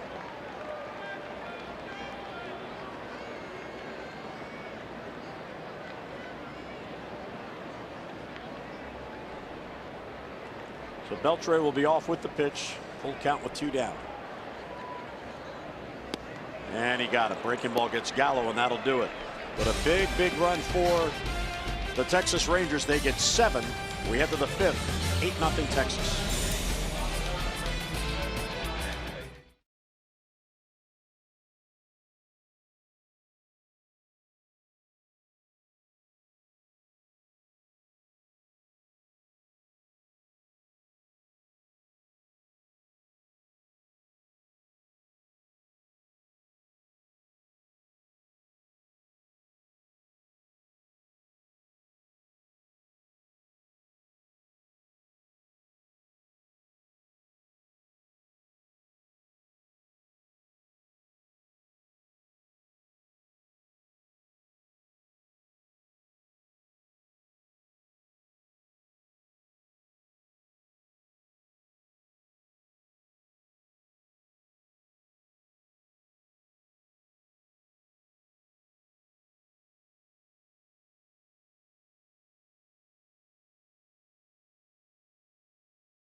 Innovative, high-value dental and vision benefits to area employers and individuals.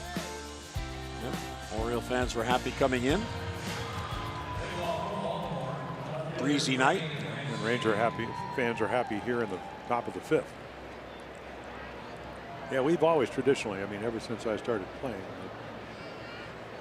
Oriole fans in Texas, the old park, this park, always show up.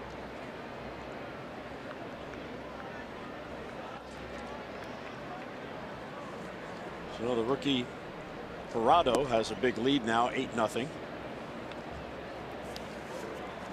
Well, let's see how he handles it. Needs to get 3 outs to qualify for the win. Well, let's see what Mancini's done the last 5 games. Orioles need some kind of pressure on Gerardo, and he's been hot. Well, 3 home runs. You can see the 6 RBIs in all parts of the field. Good curveball. Hicks couldn't catch it in New York. And right here, young pitcher, sat on the bench a lot. Been around long enough to know that he needs to get 3 more out to qualify as a starting pitcher for a win. There's his bobblehead in the dugout. I didn't realize he traveled with it.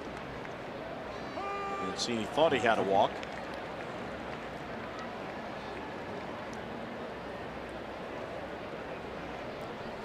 Woodring has had a lot of unhappy players tonight.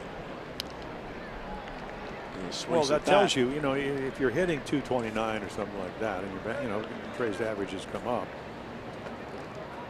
you probably don't mind that pitch is called, but when you're 8 runs down and you're red hot and your average is climbing, you'll take the walk. On base percentage, maybe chance to get back in the game. I mean, hey, I'm on. It's very hard for hitters, I don't care experienced or not, when your average is low, to be as disciplined as you should be. Because walks, they help the team, they really help your on base percentage, but they don't help the average. Helps your batting eye. Well, yeah, of course it does. And the other thing is, I mean, do you swing at balls or you swing at strikes? What's the scouting report on a guy? Hey, don't have to throw him a strike. Easier to get out. Now, that's not Trey Mancini. But right there, he said, it's outside. And of course, when you're hitting well, you can discern between a ball and a strike a lot easier. Another 3-2. He's chopped foul.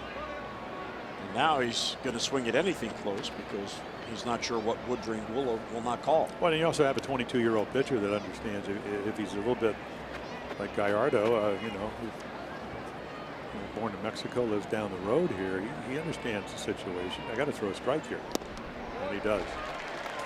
And Mancini down on strikes. Colorado wins that battle. Yeah, and he gets to see what about 8 or 9 pitches. Target the middle of the plate. Ball won't always end there, and it does, but good movement. There's that sinker they talked about.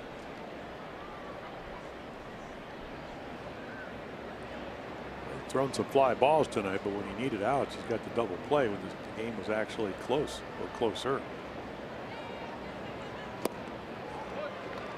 Big swing from Renato Nunez, who has hits in his last 3 games.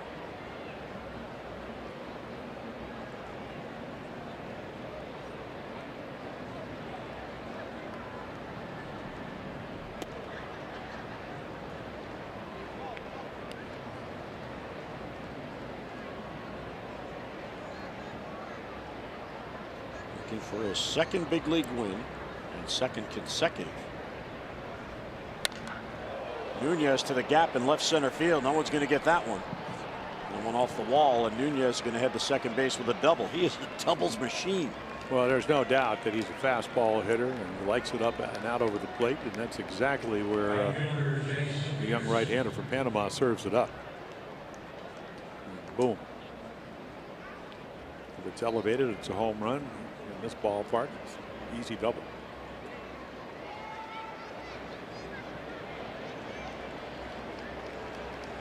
And there is one of the new players joining the Orioles, Evan Phillips. Just joined the team today. Was acquired on Tuesday from Atlanta, where he was pitching at Gwinnett. Coincidentally, Norfolk tonight is in Gwinnett. It's upstairs. Red Sox beat the Yankees again 4-1. So they're pulling away.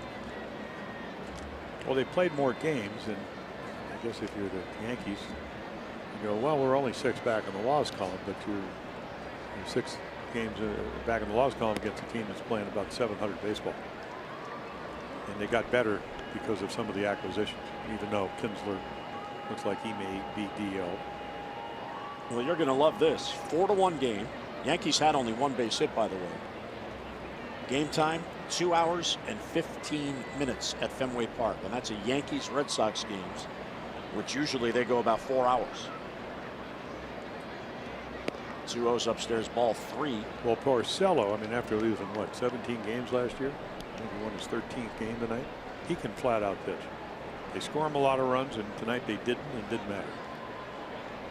And he pitched a complete game as well. And Peterson takes the walk. Porcello, the first pitcher to throw 9 innings against the Yankees in under 90 pitches since Detroit knuckleballer Steve Sparks, June 19th of 2001. How about that? So Rocal out for a chat. After the strikeout, a double, now a walk. Peterson has walked twice tonight, both walks allowed by Gerardo. Fans, mark it down. The Mets are at Oriole Park August 14th and 15th. And on Wednesday, August 15th, all fans receive an Orioles Maryland State t-shirt. For your tickets, Orioles.com. That's a cool looking shirt. Various Orioles logos on there.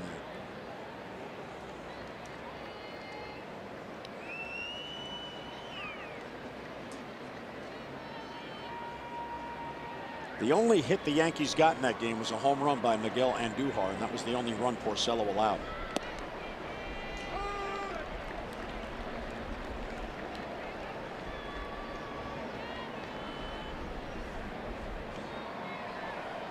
And the Yankees have suddenly lost 3 in a row, which began with the Orioles win Wednesday in New York. Caleb slices it to right field. Joey Gallo over, and he makes the running catch. Yeah, we saw last night, I mean, terrific play. I mean, a gold glove type play on Trumbo's ball. It was going to be a 2-run base hit, single or double. This is a lot easier. Ball tailing away from him, so he stays with it. Ooh, yeah. Ice cream cone. Snow coner. Extra scoop there, vanilla. Yep, it's the glove's fault. He's fixing the glove. You can always tell an outfield glove it has the you can see actually see through the web. Infielders are using their smaller glove. Of course, pitchers don't want to do it because you actually can see the grip. So you'll have a solid. And here's VR with a base hit up the middle. He has a 2-hit game. Here's Nunez to score. Peterson to third. So the Orioles get on the board. It's an 8-1 game. So VR, 2 games with the Orioles, back-to-back multi-hit games, and that's his first Oriole RBI. Yeah, that's the way he started it off last night. Nobody plays up there. Fast infield. Back up the middle. There's Nunez who doubled to make it 8-1.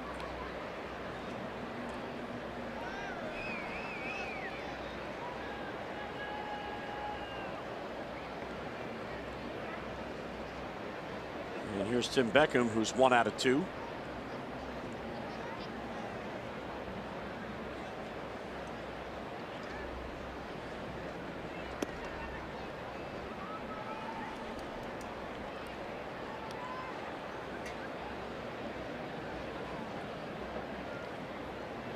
The Texas starters are 14th in the American League. Their combined ERA 5.29. Only the Orioles have a higher ERA.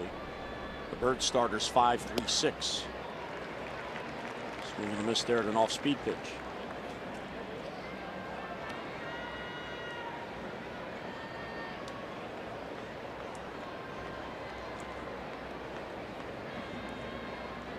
When Gerardo made his first big league start, May 19th against the White Sox, he became the youngest Ranger to start since Martin Perez. There's a base hit to left field for Beckham. And coming in to score is Peterson, and it's a 2-run inning. It's now 8-2. Yeah, so he doesn't have enough innings to let you know what happens third time through the order. Pitched 6 innings, gave up the 1 run against the Astros, but this inning, getting behind, getting up in the middle of the plate. Well, they had a 7-run inning. Why can't the Orioles have that? Get the right guys coming up. There's Alex Claudio getting loose. Only 3 left-handers in the bullpen. So the evasive 5th out when you're trying to maintain a lead as a young pitcher. I went through that. You need to get it out, and then all of a sudden, I mean, if you're Jeff Bannister, you want to win the game. So you'll give them a long leash, but the leash can get a little bit shorter if you don't pitch well enough to get that 3rd out.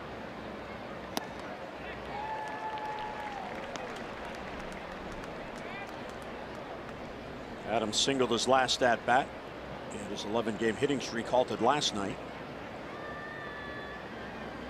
Came in batting .349 since the All-Star break.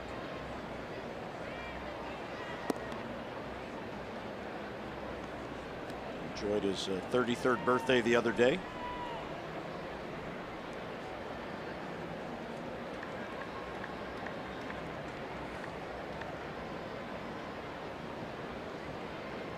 So back-to-back 2-out RBI hits. And the Orioles on the board, now down by 6.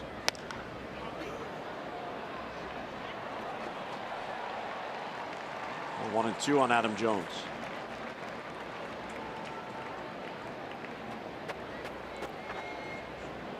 Night game tomorrow, and then a day game on Sunday, and then the Orioles head to Tampa. Long trip. Seems this year the 3-city trips have been in vogue. Quite a few of them.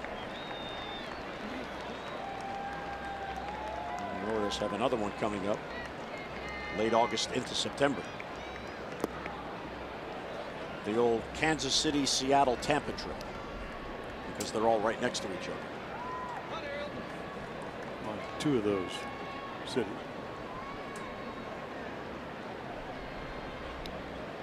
VR at second, Beckham at first. 2 down, 2 runs in. Towards the middle. There's Odor, and the flip to Andrews just in time to get Beckham. Wow, that was a nice play there by Odor and Andrews. But the O's get 2, mid-5th, 8-2 Texas.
Here is Evan Phillips about to make his Orioles debut.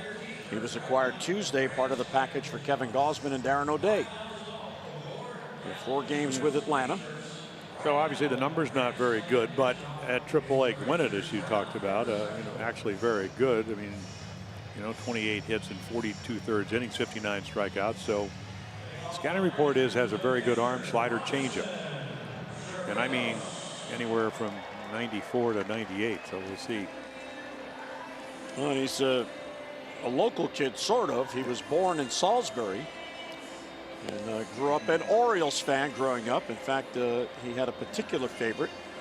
The family did move to North Carolina, where he actually grew up, but he said before the game that he is excited and thrilled to be on the Orioles wearing the orange and black.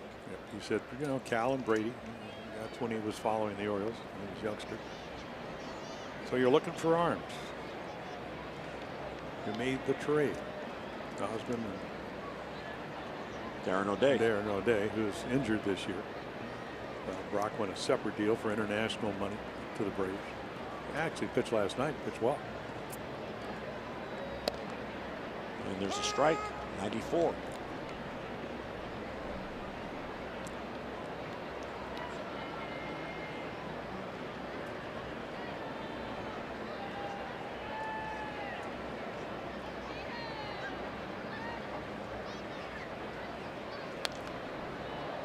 Torino 0-2.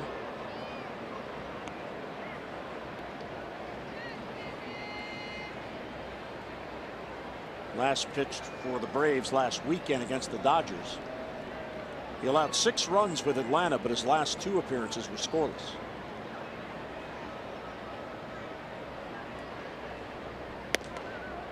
Now, I'm guessing he did report to Norfolk, even though he didn't get into a game.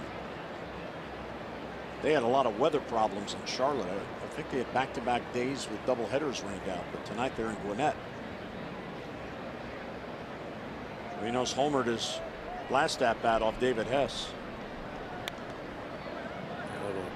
Oh, there was a backup slider or cutter in his face. Not what he wanted to do. Well, if you're going to pitch out of the bullpen, almost all the really good guys, and unless you're a specialty, a sinker ball, I mean, they all throw from 93 to 97. Usually have a secondary pitch. And he got him. Or you have great movement. So 4 or 5 pitches on the slider, and then fastball up and in. Finally gets it. The 0-2 pitch out of his hand was the ball, and then he comes back and rides it up and in. So getting ahead, he gets the hitter to go after his pitch. Pitched in college at UNC Wilmington.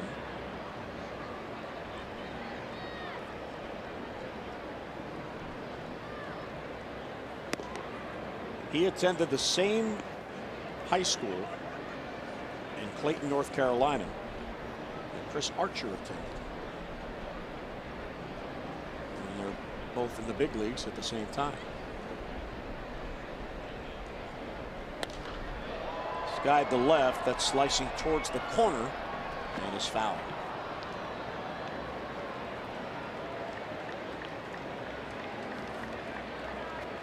Guzman singled and scored in the 7-run 4th inning.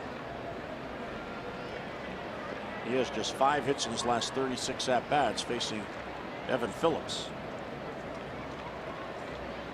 Texas hitters getting their first look at Phillips. 23 years old. When you have a 1.99 ERA, regardless of the league, that's pretty good. And that's what he had in AAA.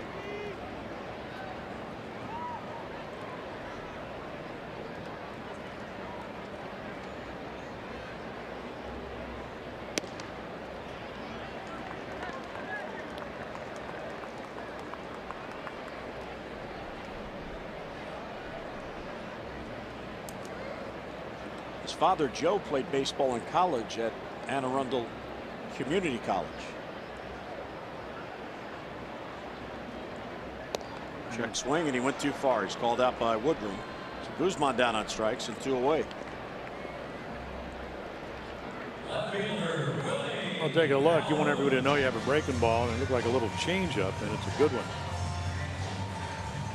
There's the high fastball set up. And good change. You just can't discern the difference.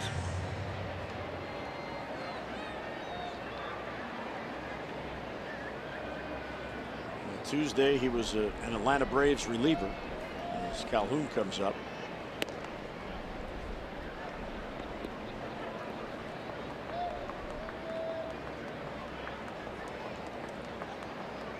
Kevin Gausman, of course, was surprised to be traded, although he told us on Tuesday in New York that he heard all the rumors. But for Phillips, he's thrilled to be an Oriole. Growing up, Cal Ripken Jr., favorite baseball player of all time. I wore number 8 as long as I could until single-digit numbers for pitchers became, not cool. So I went to games. I grew up in North Carolina, so I went to games as often as I could whenever we were up visiting family for vacation or things like that. But Camden Yards, favorite ballpark of all time, and I'm really excited to pitch there. This guy to the left, a long run for Mancini, and Trey gets there and makes the catch. Nicely done by Mancini. Oh, did he cover a lot of ground. Evan Phillips with the O's, a 3-up, 3-down fifth.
Runs in the 5th inning, so chance to win for the 2nd time. And then Alex Claudio, a little different, left-handed, obviously, as you can see, not having the year that he had last year, where he ended up having 11 saves out of 14 tries. Pretty much a very funky windup, sinks it, slides it, nice little changeup. And again, probably going to pitch somewhere in the mid-80s. You could see righties just wearing him out at 424.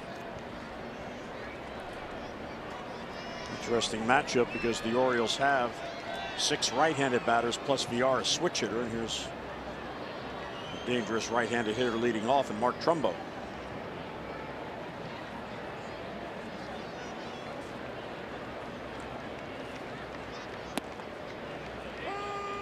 What he was able to do last year, I mean, very efficient, under 14 pitches per inning. It's amazingly low.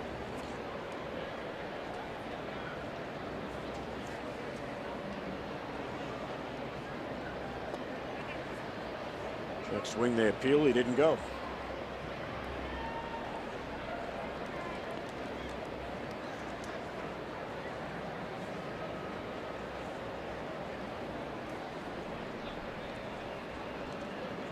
Trumbo has hits in his last 5 games, hitless so far tonight.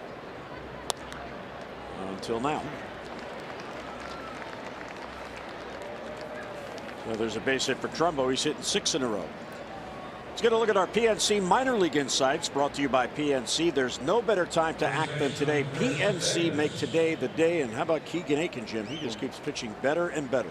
Well, yeah, and that's how you get to the next level. And then when you get to the next level, whether it's Bowie or the AAA, Norfolk. Then all of a sudden, your next step when you're looking for pitching, the big leagues. Keegan Aiken was drafted second round a couple of years ago in 2016 out of Western Michigan. And you saw his numbers at Bowie. In 20 starts, he's won 11 games, and he has 12 quality starts. The minor leaguers, as you've talked about quite a bit, you look what they can control and what he has controlled. He's controlled very well. In 50 starts as a minor leaguer, his ERA is 3.18. Davis to left field. That ball's going to be down for a base hit. It's going to go all the way to the wall. Trumbo's chugging to third. He'll be sent by Bobby Dickerson. Here's Andrews' throw home towards the plate. It is up the line, and Trumbo slides in. A gamble ascenda, but it paid off, and back-to-back hits, and it's 8-3 Texas. I can imagine if you're Bobby Dickerson and you know, you're down well now 8-3, it's 8-2. It's almost like a jockey. You're going to get the whip out when you send him right here. Nice swing up the gap by Chris Davis. That was Major League debut as a Ranger here. And here you go. Come on, come on. And the throw just up the line, or it might have been very close at home. Good job, Bobby. So Davis loves it. He picks up an RBI. And here's Mancini. And the chopper foul.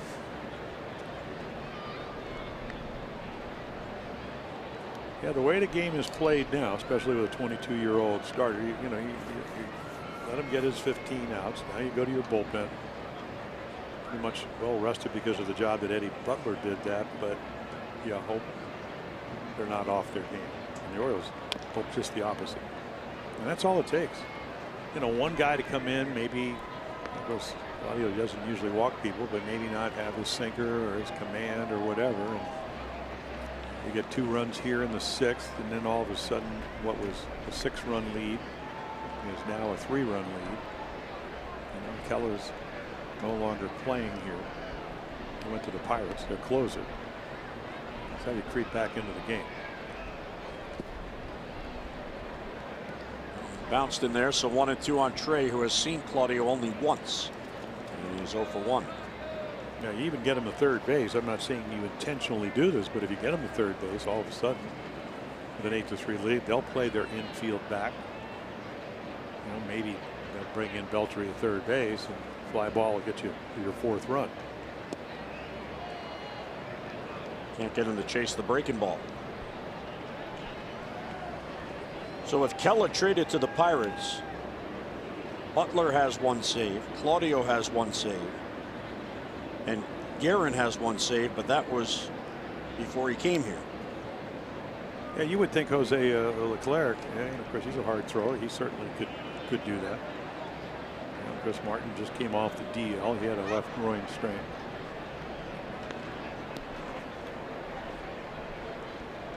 He seemed comfortable in that Texas bullpen. Meantime, Mancini from 0-2 to 3-2. You know, trying to get him to roll over. You know, he'd love to have him hit the 1 ball to the left side so you don't advance the runner. And Trey's just trying to put it in play somewhere. And he got him. Changeup. And a good one. Turned it over. That's how it gets people out. You know, they change the speed. Mid-80s with the fastball. Great arm action. So that's what you're looking at. And then you don't really see it. Turns his back on you. So hides the ball well. We told you high ERA, but over the last 12 appearances, the numbers have come down. So more like he did last year when he became the closer. Renato Nunez got the rally going in the 5th with a 1-out double. Nunez has 10 hits with the Orioles and 6 are doubles.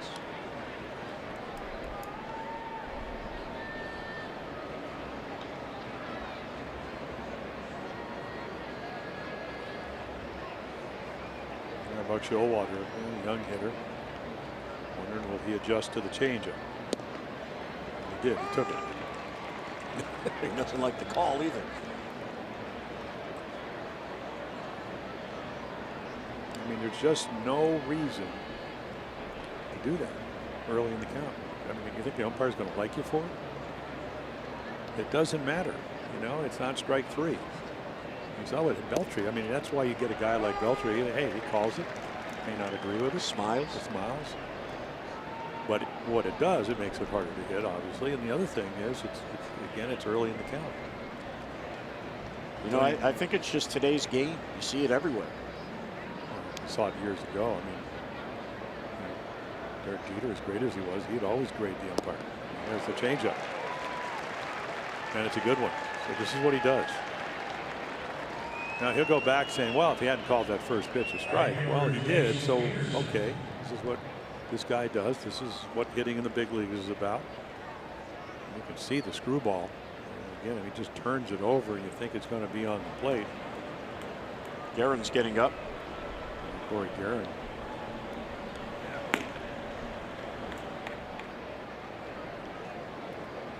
So Davis was at second with nobody down. He's still out there with 2 down. Here's Peterson.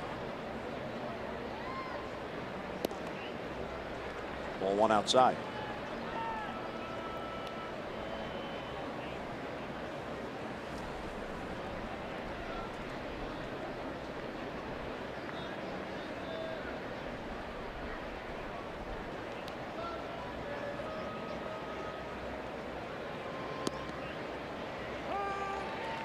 Guess it hit the inside corner.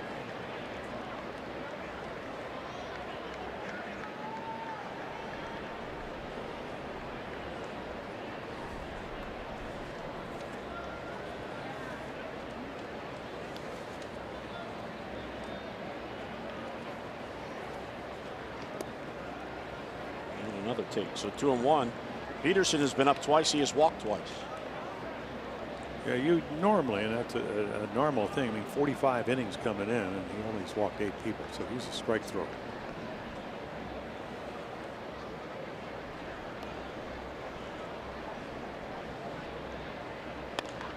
There's a chopper right at Beltray.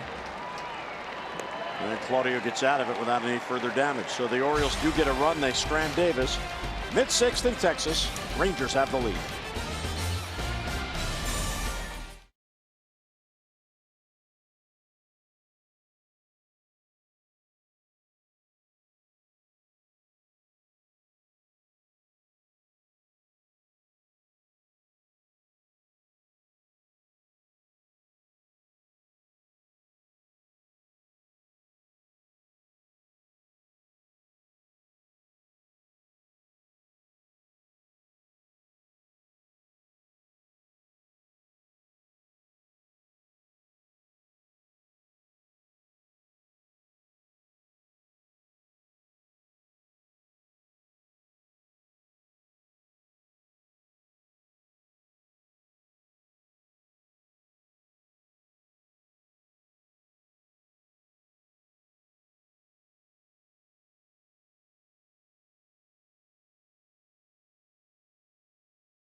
Presented by Hilton Hotels.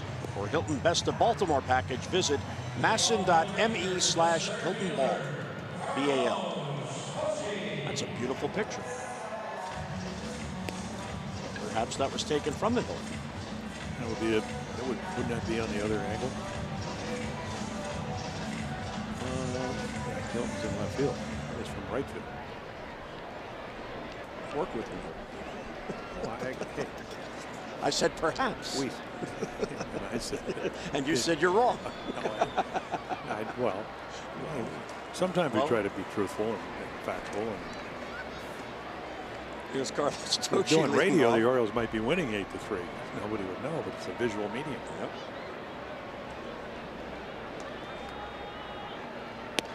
Phillips had a 3 up, 3 down fifth. Looked really good.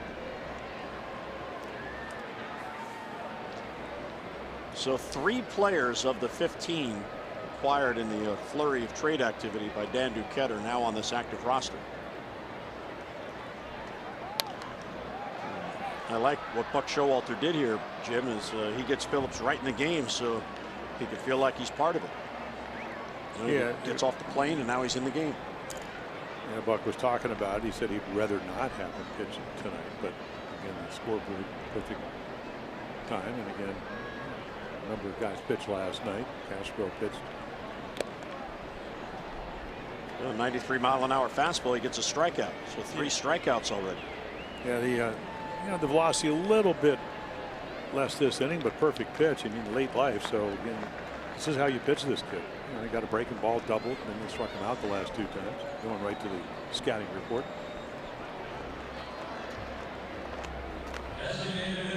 Now all of a sudden you get to the. This will be a nice little test. Now all of a sudden you have the kind of working towards the heart of their lineup.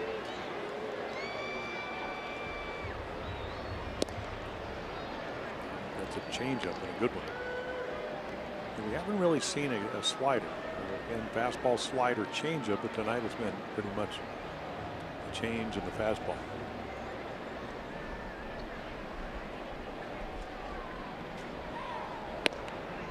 Right at him.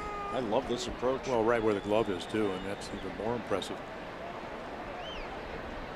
He's looking out over the plate until he gets to 2 strikes, because you don't want to have to cover the whole plate until you get in this situation.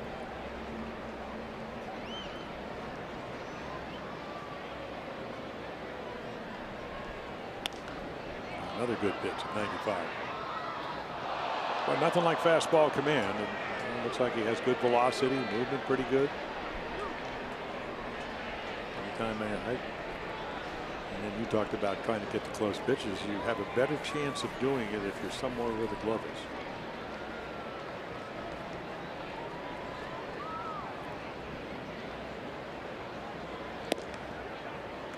Just outside, but he hit the glove. You saw Caleb say, way to go. Caleb at times will set up just off the plate. And I hope he can get the hitter to chase. The changeup count.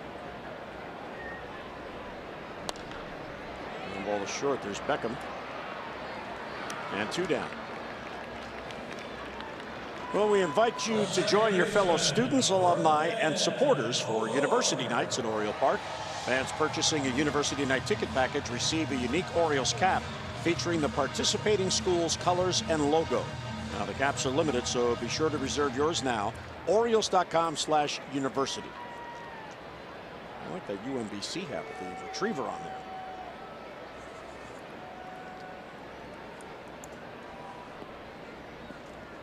The 2 down. Here's Odor.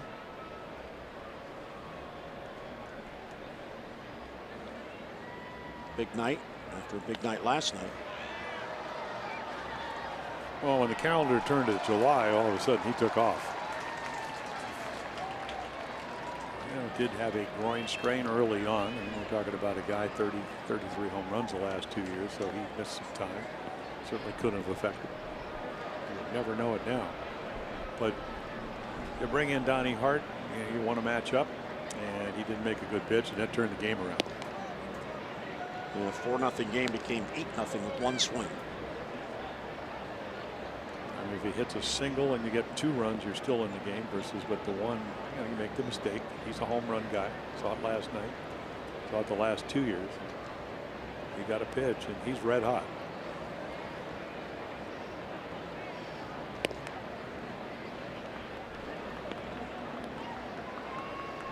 A 2-1 on Odor, who last night became just the 6th player since 1908 to have a 5-hit game and a 5-walk game in the same season. The last player to do that was Matt Joyce, then with Tampa Bay in 2014, 4 years ago. That ball swept into the shift. There's Beckham. Back-to-back 3 up, 3 down innings for Evan Phillips. Our Ram Do-Ups brought to you by Ram Trucks. Experience the power and toughness of Ram at your local dealer or log on to ramtrucks.com to get to work. Guts Glory Ram.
Knocks it down after a pretty good pitch, but then off balance throw. Odor, who had single, will come all the way in from first base. And then a hanging changeup.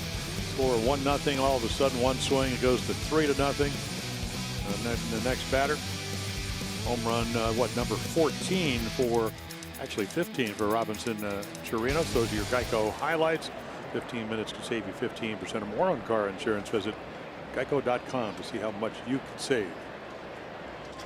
So Cody Guerin comes in with the Giants, came over. And Corey coming off a groin injury, so he comes off the DL, short armor, fastball, slider, changeup guy. Actually, he had pitching pretty well for the Giants. Had a great year for him last year, and now he's with the Rangers.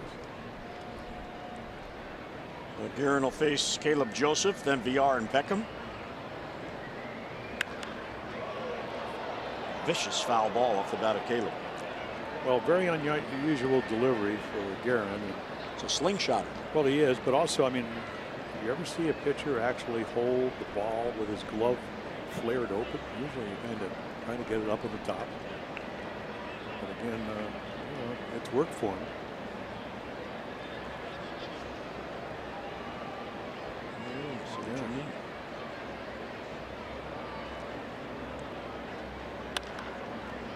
The Beltre will place the hop. Joseph retired and one away. Orioles baseball on Masson brought to you by PNC. Make today the day. And by the University of Maryland Medical Center. Be a part of something. There's a look towards Dallas, I believe. So Arlington is about. Perhaps. Perhaps. It's my new word, apparently. Well, no, perhaps that's Dallas. Yeah.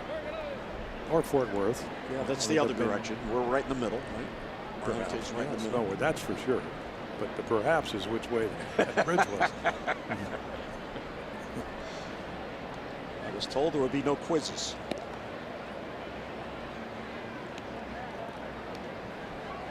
Jonathan VR is certainly enjoying his short time with the Birds. 2 games, 2 multi-hit games. Just picked up his first RBI as an Oriole.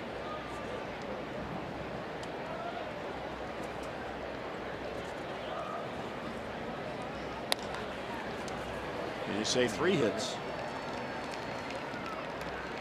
And a 1-out single for VR.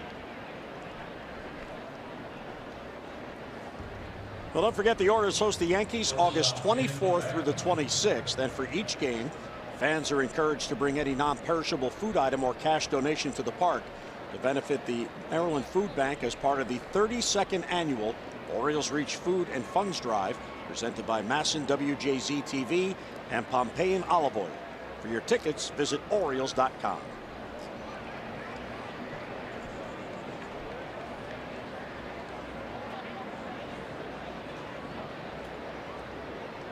Here's Tim Beckham. VR looks anxious to pick up his first steal as an Oriole. Yeah, I just don't know if he'll do it 5 runs down. Certainly the ability to steal bases. Hit the field. When you lead the National League in steals with 62, that tells me they know you can run. And he could still steal bases. I don't know if this is the appropriate time. Well, let me ask you this. With Guerin on the mound, there have been 6 consecutive successful stolen bases, and the Rangers have not caught one. And I told you about Chirinos.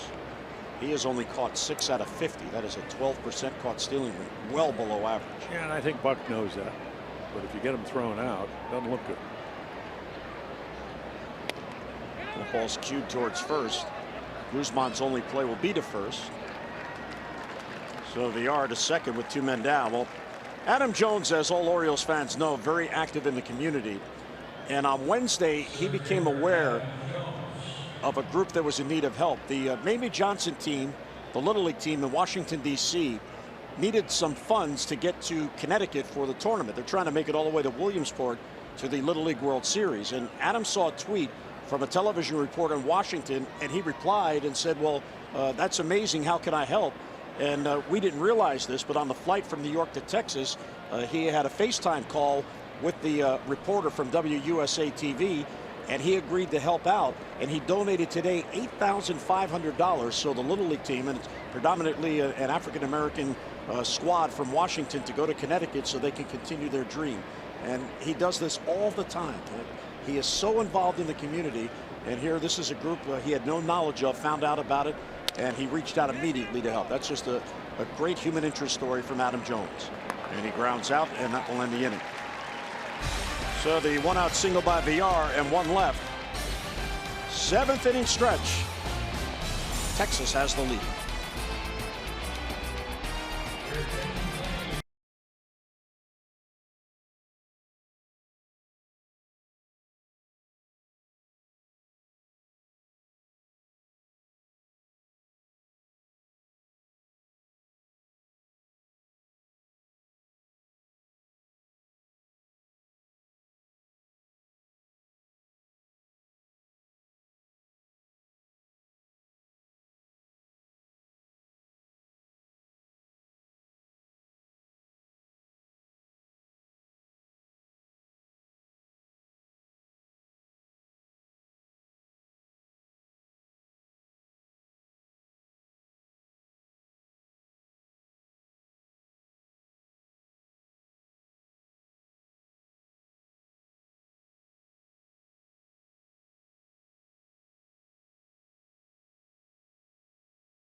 Johns Hopkins Orthopedics. When you have a setback, we set you up for a comeback. And by Chesapeake Employers Insurance, Maryland's largest writer of workers' compensation insurance. Nice night here in Arlington, Texas, as we head to the bottom of the 7th. And another of the new arrivals, Jim, comes on. Here's Cody Carroll for his 2nd Orioles appearance. Yeah, well, he made his debut on Tuesday and actually pitched really well. You can see 1 inning, 1 hit. That was his major league debut. Got a nice arm, 96 to 98. Did not have a good slider. He goes, yeah, kind of overthrew it. So we'll see if he gets a little bit better, but still was able to get himself, really didn't get into a whole lot of trouble. But power arm, I mean, anytime you can throw 96 to 97, 98, and then, of course, easy windup too. He has worked his way, well, he worked his way up to the Yankee organization and able to come over. Now it's going to get a great opportunity. And I thought it was special as Buck Showalter got him into a game at Yankee Stadium. I mean, they were the organization that drafted him and developed him. And then all of a sudden he's traded for Zach Britton. We spoke to him in New York about that. And I asked him, I said, you know, it's tough to be traded when you're one step away from realizing your dream of the team you drafted. But the guy they gave up for you, they really wanted you. And he said, you know, when you look at it that way, that is a good point, because the Orioles are going in a new direction, and hopefully I'm part of it. Yeah, and then the fact they have the best, at least, I don't know, over the last couple of days, but the deepest bullpen, so much better opportunity here with the Orioles. Here's Elvis Andrews. Fastball for a strike. Yeah, the other day, again, the slider a little shaky, got under it, but the fastball throwing it downhill. And when you're 6'5", it's a nice ability to do. There's another one. Adam Jones on the run. And he'll get there, gliding to it, and one away, loud out. Well, fans, the Orioles are proud to join Johns Hopkins, the University of Maryland, and other corporate leaders to support Baltimore City's Youth Works program, which seeks to provide as many as 12,000 Baltimore City youth with summer employment. Now, to donate, visit BaltimoreCityFoundation.org and choose Mayor's Office of Employment Development Youth Works. And to learn more, visit youthworks.oedworks.com.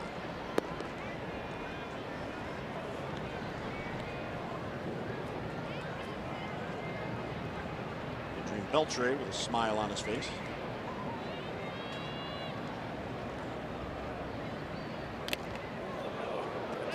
Caleb.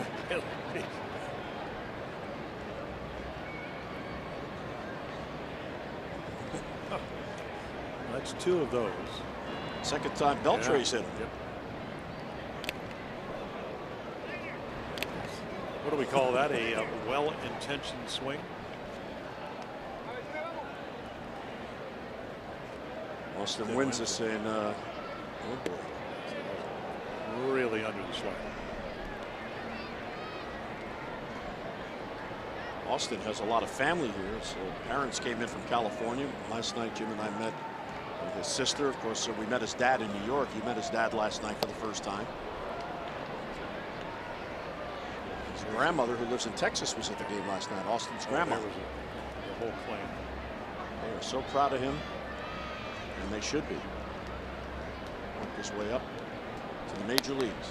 This ball's lifted to right. Peterson was deep. And Chase gets there with his great speed. And two men down. So Beltre is retired. This Caparetta telecast presented by authority of the Orioles and may not be reproduced or retransmitted in any form. And the accounts and descriptions of this game may not be disseminated without the express written consent of the Orioles. So the combination of Evan Phillips and Cody Carroll, 8 in a row retired. Is now for those two. Here's Joey Gallo. As Mike Bordick would say, cheese at the knees. I think Bordy will be upset I stole that. Well, we probably stole it from David.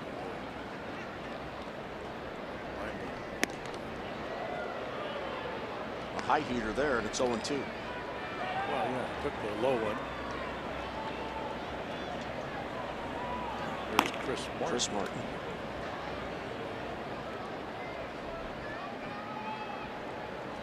Two. This is what happens to get the Texas air. That's a mile high. Oh, perfect pitch up and in. There's Nunez in the shift. And he stays with it and makes the catch. VR is enjoying it. So 3 up, 3 down inning for Cody Carroll. Nunez with the final out.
to support the Leukemia and Lymphoma Society Light the Night Walk.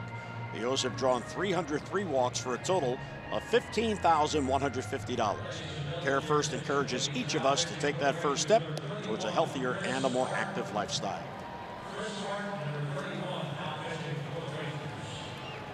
Chris Martin comes on, and once again, you know, ample lead. You can see the record innings. And he is a local product. He was born right here in Arlington, Texas. Went to Arlington High School, and then he went to college at Pleasant Community College in Waco, and he has been around. Originally drafted by the Tigers, didn't sign, then by the Rockies back in 2005. So he's been in pro ball a long time. Signed here as a free agent. He had been with the Yankees organization, and they released him. He pitched in Japan as a reliever for a couple of years, and then back to the United States. Good numbers over there. ERA is a little bit over a run a game. Here's Mark Trumbo, who singled to get that rally going in the 6th. Came all the way around from first on the Davis double. This one skied to right. Long run for Gallo. And he's going to run out of room, and it's back out of play. If I'm that wall, I don't want that happening. Gallo's a big guy. And so is Martin as far as height. He's 6'8".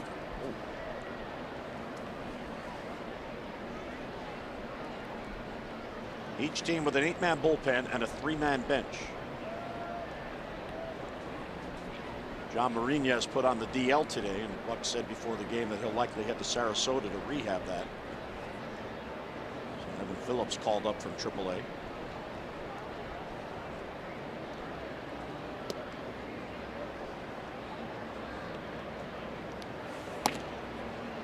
Right, getting loose.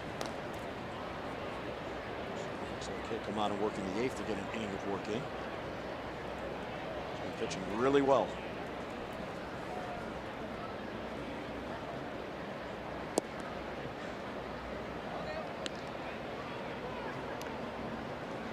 Well, you need to, you know, have a big inning here. I mean, simple as that. Down by 5. 6 outs to go. Yeah.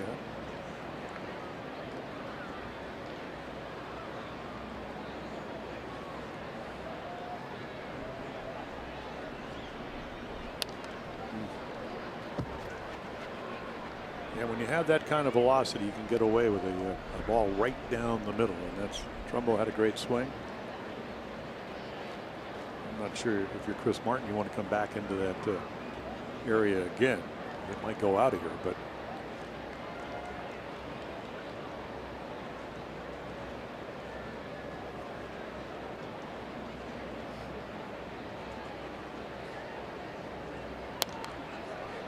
fights off a good pitch to stay alive.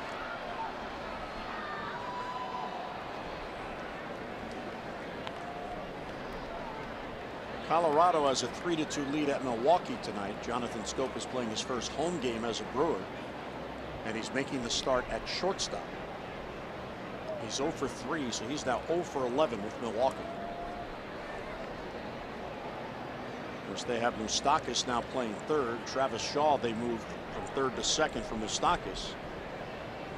They have Arcia to play shortstop. They're trying to weave them in and out, so Schoop getting a start at shortstop.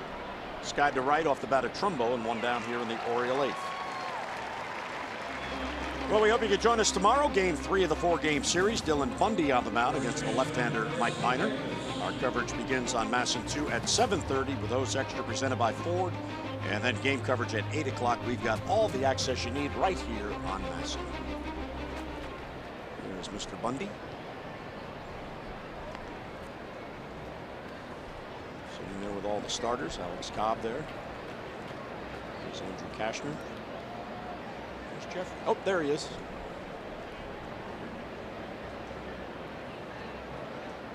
Is that like a rule? no, I think more so now. You used to have a bench. Now you have like a back bench and the other one, and then you have the screening. Now everybody used to sit in the back of the dugout. Now they sit in the front of the dugout. And then you'd be in the corner, and you'd have maybe 2 or 3 starters, and you'd have infielders. And Valencia is still hanging out with the pitchers. Yeah. The new closer, apparently. Or, wait a minute, we can play with words off Tampa Bay. He was the Orioles' finisher last night. So if I get in again, what are they going to be looking for? Should I start him off with a breaking ball? What do you think? Well, he started him off with a changeup.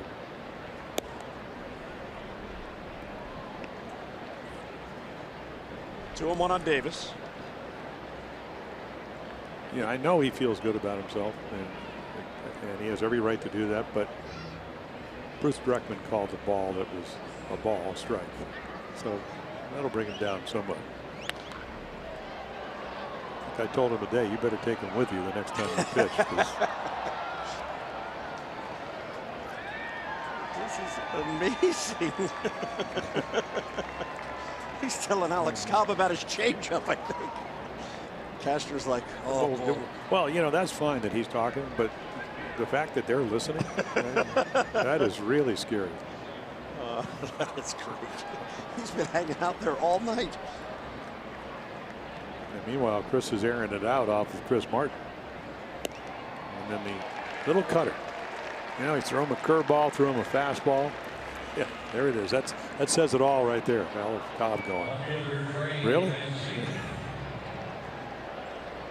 Chris swings right through it. Here's the cut fastball. I think it's going to come down a little bit. Just moves enough to miss. So Martin gets back-to-back hitters, and here's Mancini. Trey had an RBI chance in the 6th and struck out. He had Davis at second with nobody down. 0 for 3 on the night.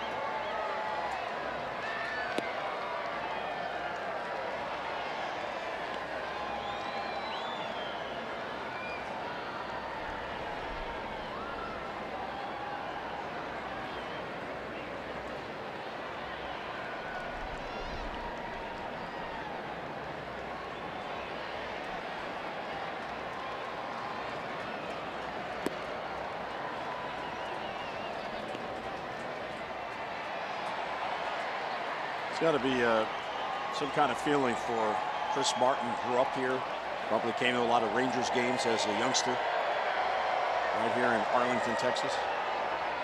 Be able to pitch in the big leagues at home. Mancini to short. That's off the glove of Andrewson into left field. That should be a base hit. It was hit so hard. Yeah, a lot of times home scorers, though, when you have somebody that's as good as Elvis Andrus, he gets to it. I mean, it's smoke. I mean, it's just hard. But you know, it's not an easy play, but that's a ball he usually catches. As his face tells it, and they do give him an error. Could have gone either way. But when you're sometimes when, you know, if you're not a good fielding shortstop, that's a base hit, and when you can pick it, Andrus can. His 5th error of the year. I'm still wondering why he didn't catch it. But it was blistered.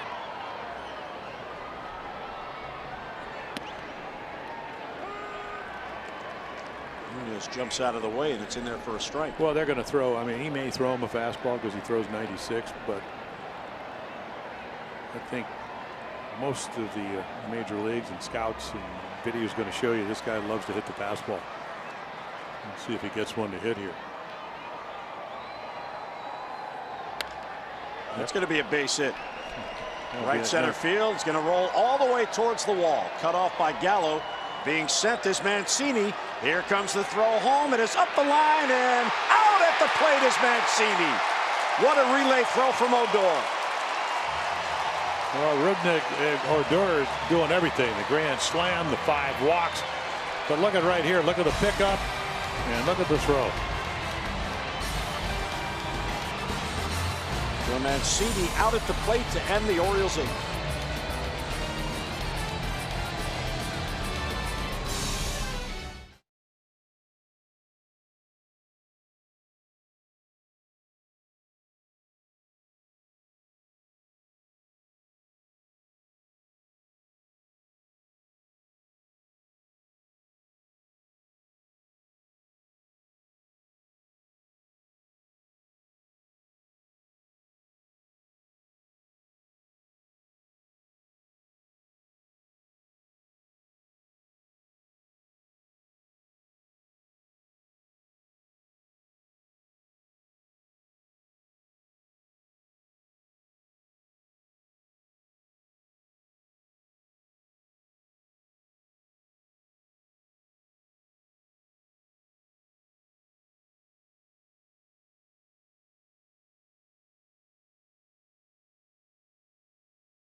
Fourth, Jim, in this one swing, the difference in the game, root net Odor. Yeah, you bring in Donnie Hart to match up lefty versus lefty, and then boy, just one pitch hangs on the inside part of the plate. 4-0 becomes 8-0. Had a nice series, 5 walks, home run last night. Tonight, the 4 RBIs along with the base hit and the home run. So back-to-back nights with a home run. Ford Drive of the game. Hurry to your local Ford dealers for great savings on cars, trucks, and SUVs. Here's Mike Wright.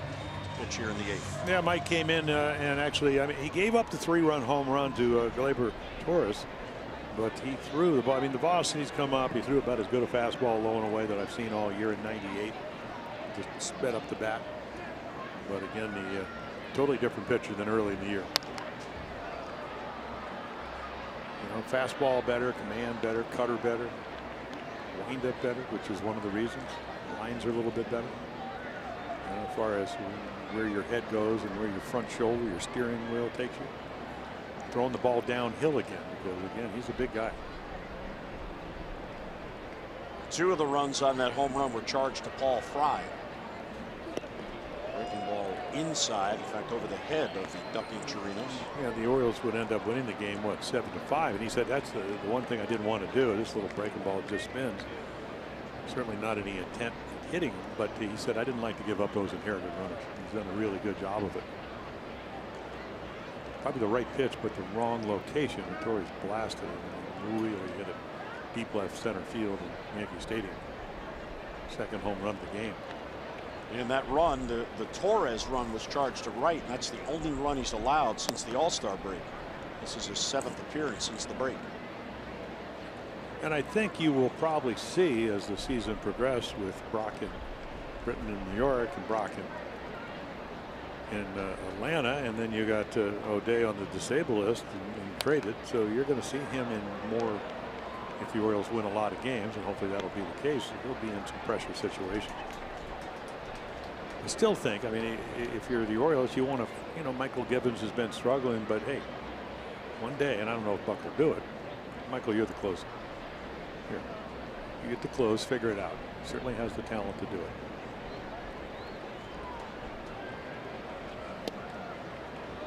Close pitch. You know, you go back to what, late April, early May, you would have saw an 89, 91, and now all of a sudden, you're seeing 96, 97. So as long as you can throw with that velocity and still make quality pitches, which he's been able to do, you're going to have success. And there's a leadoff walk. Let's open up our MLB notebook. And speaking of the new bullpen leader, here's Michael Gibbons. Being around guys like Darren put me in the best position along with Zach Britton and Brad. I wish the best for them. They're in a good spot. At the same time, they pass the torch to me, and I'll try to be a leader now. And here's Buck's comment on that. I think that is something that you like to see, guys that learn from their experience. You need to do more than just talk about it. You've got to show it on the field, too. And then you got to get the opportunity. I mean, he's really been struggling. What, 0-5 in July? Had one of those bad months. And, you know, balls are falling in and all that. And I don't know. It was a kind of a cutter that he just rotates on. And so I'm sure they don't like the fact that Beltry got hit early. I mean, this is just a breaking ball right in the back of the, looks like the thigh. Actually, the thigh, the hamstring. Big target, but didn't mean to hit him. Second hit batter of the game.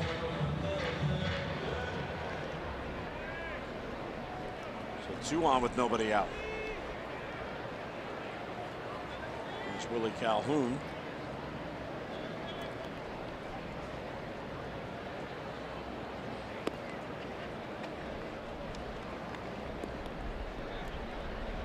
Calhoun reached on an error by Beckham in the 7-run 4th inning. He came around the score. He was on base for the Odor grand slam.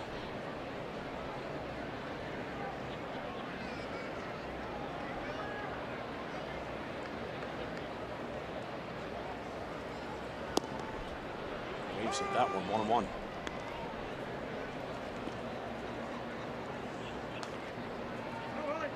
You're already down by 5. You don't want Texas to get insurance here.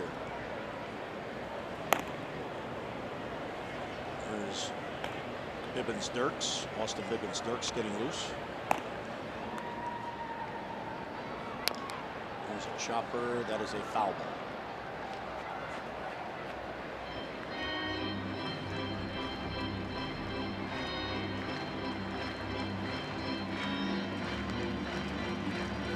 Orioles in the ninth have Peterson, Caleb, and then VR due up.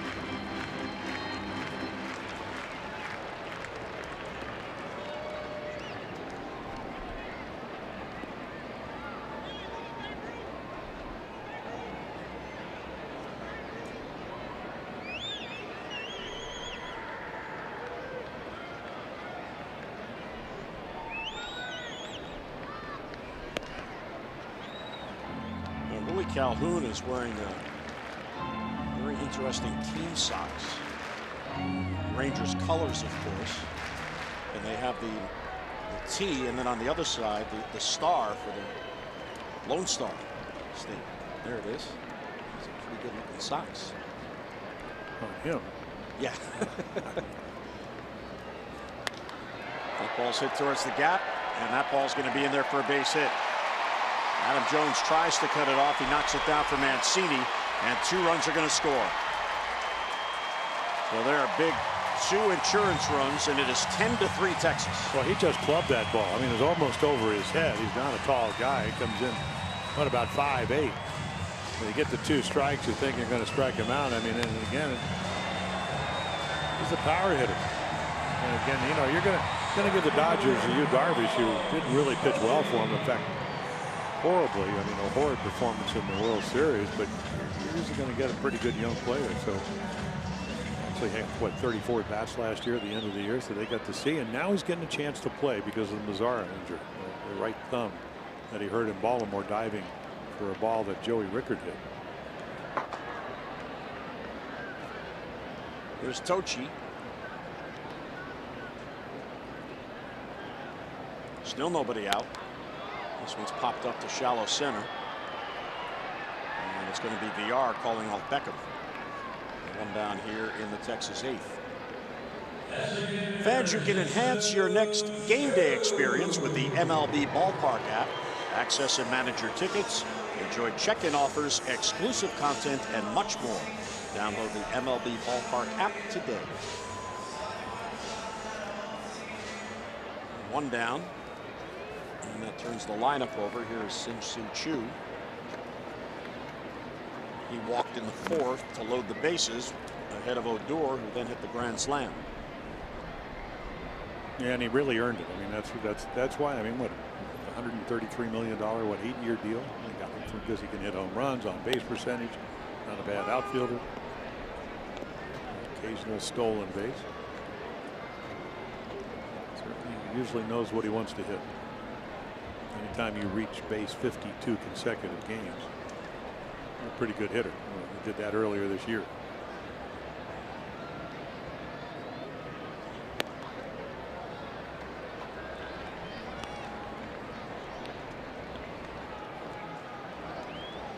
A ball and a strike on Choo, who tends not to chase. Calhoun at second after his 2-run double.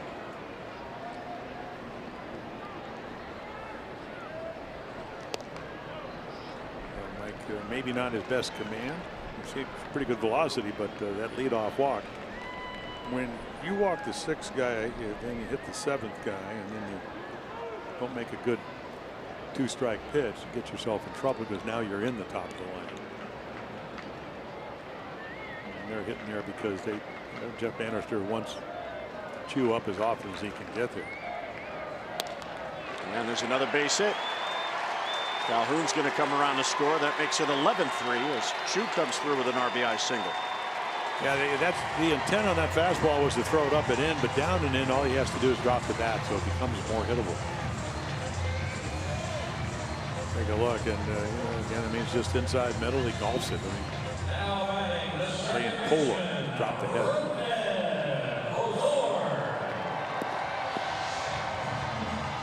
Roger McDowell out for a chat.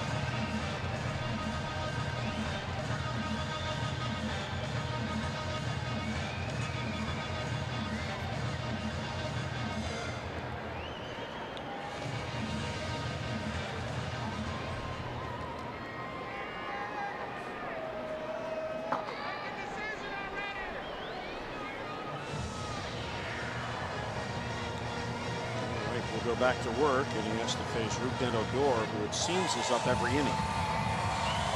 He's having that kind of a series.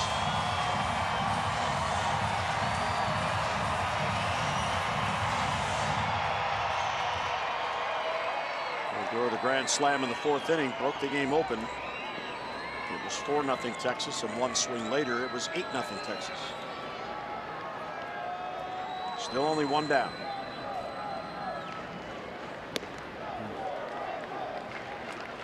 Well, Jeff Bannister, what, 4th year managing?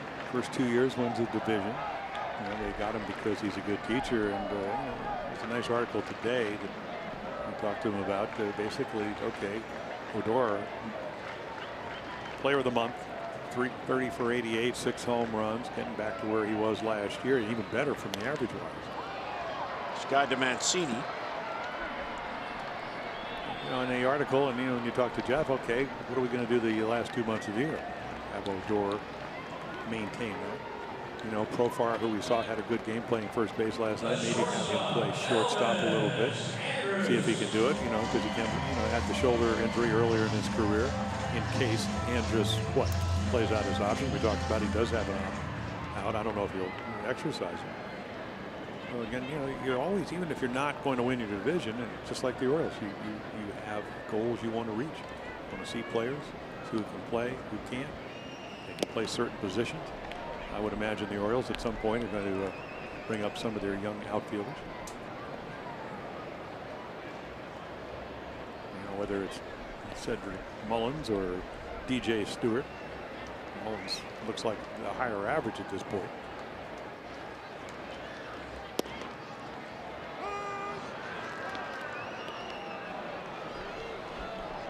And I think what you're describing there, Jim, too, that's why August is so important, because it's a different game in September with all the call-ups. So you want to see it with 25-man rosters, and how do they compete?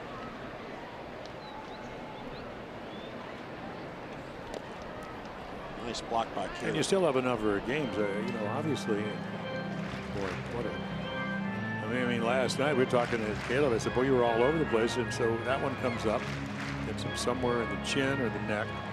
He already had 2 on the mass, right hand, left hand. Oh. Almost by the Adam's apple. Man's an artist. Can't get hurt. Trainers looking on, Brian Ebel. Well, the Orioles in the month of August, they have 4 games with Boston, 3 games at Cleveland, and 4 games against the Yankees in Baltimore. And then So they go to 11. and then they go to Seattle towards the end of the month. So those are all big games. And then, well, Seattle's in September. Yeah, so but even the roster's even Adam Jones, who did a podcast, and he was saying, hey, Mullins is ready to come to the big leagues after he makes the decisions whether he comes up or not. Hey, bring him up here. Why? Because you want to see him for 2 months or a month and a half. Because you make a good point. And Buck Showalter's talked about that. Spring training in September. Sometimes not as meaningful as you would like. Field on the check swing, he didn't go. Andrus was diving in, had to get out of the way. Well, that's what happens with 2 strikes. And, you know, Mike, one of these games where he's not really into his windup tonight, and they made him pay for it. So ball's all over the place. Bouncing the breaking ball, fastball. Not able to get it low and away because he's going left towards the Rangers dugout.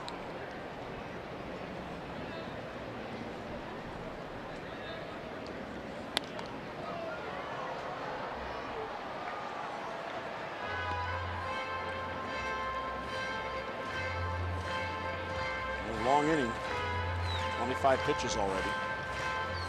Well, the Orioles actually about hit the Rangers. It's just that they've hit 3 home runs tonight and 1 a grand slam. So there's 6 runs right there.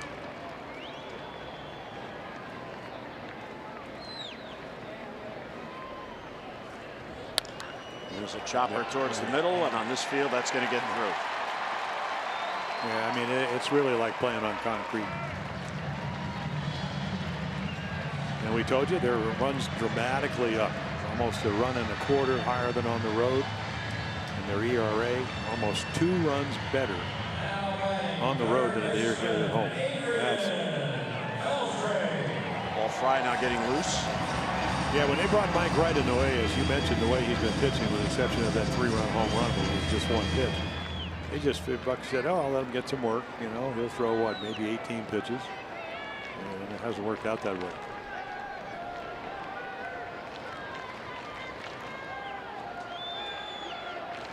And here's the 8th batter, Beltre. 3 runs in here in the 8th. And a strike on the outside corner. Beltre, he talks to Woodring after every strike call, politely, and then he nods yes. Okay, you were right, Mr. Umpire. That was a strike.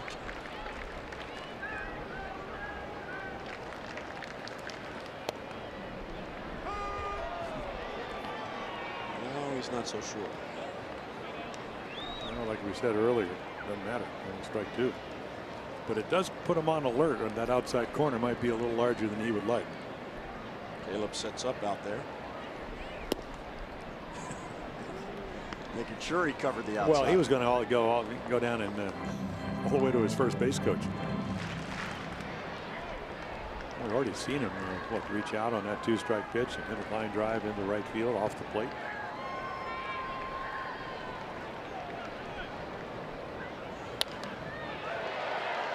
Here's VR. He'll play it to first to get Beltre, and that'll do it. But Texas picks up 3 big insurance runs. We head to the 9th. Last chance for the O's.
Is brought to you by Southwest. Low fares with nothing to hide.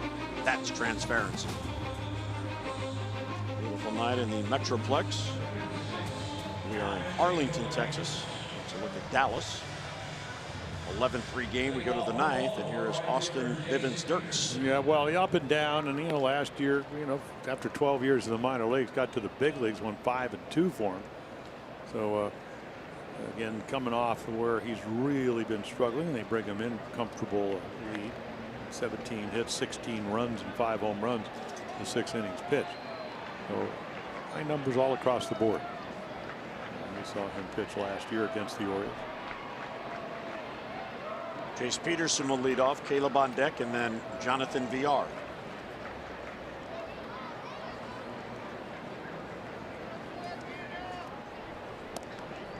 Strike at the knees. Peterson has walked twice. He continues to see the ball well. He has a 4-game hitting streak on the line. It's an easy play for Willie Calhoun. And one away here in the 9th. Well, the Bowie Bay Sox did something really special tonight. You see there the tweet from Adam Pohl from the Bay Sox. This is Navy night. Honored to have the class of 22 here at Bowie. That is a great sight there with all the new plebes coming in. And of course, the Orioles do so much with the military discounts. Any game that you might want to go to, special Sundays. So it's great to see the organization and the Bay Sox chipping in as well. Class of 2022. Well, I mean, it's been in Baltimore, what, since '65, and you can always tell when class is about to start. You look up in left field, and the plebes would be all over the place in their white dress whites. Here is Caleb. So not a hard thrower. You could see dropping down, even the inside arm the lefty, or drop down on the lefty.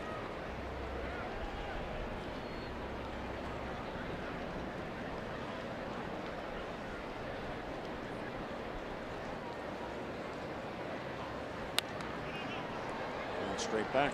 Seattle, Chicago, the Cubs, Washington, Colorado, Toronto, and then finally with the Texas. 12 years to get to the big leagues. Wow, it's a long journey.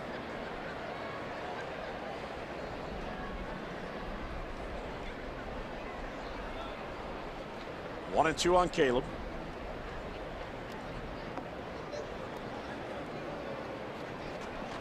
All the way back to the screen.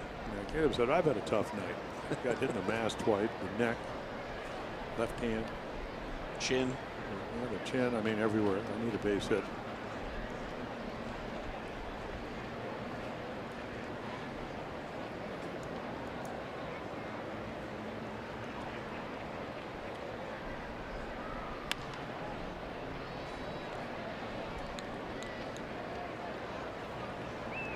He tried to go in. Well, he did get in. And Caleb jumped all over. Yeah. And then Beltray, anytime it's foul, it's like he's going to throw his glove at it. Where he is 39 and still enjoying the game. Don't think that doesn't reflect on your younger player. And he got him. Caleb down on strikes 2 away. Oh, great pitch. Drop down, change speeds, located. All the things you're supposed to do to get hitters out. You see, Chirino's just putting the glove on the ground, and it's pretty much where he throws it. Illusion is it's going to stay up, and it doesn't.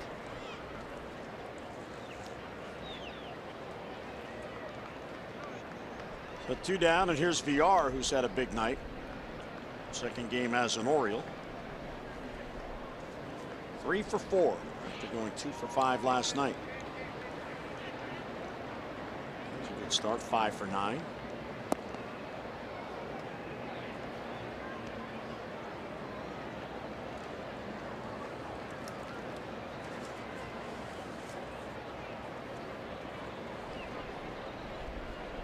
Mancini looking on.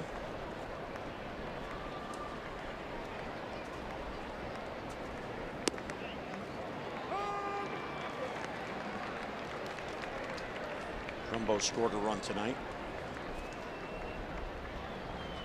Bobby Dickerson gambled twice, once sending Trumbo, once sending Mancini. Trumbo successfully scored, and Mancini gunned down on a bang-bang play with a great relay throw by Odor.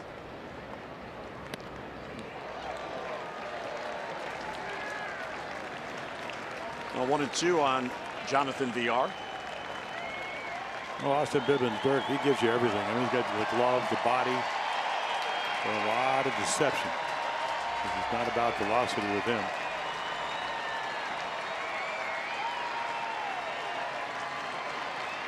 Fans are on their feet.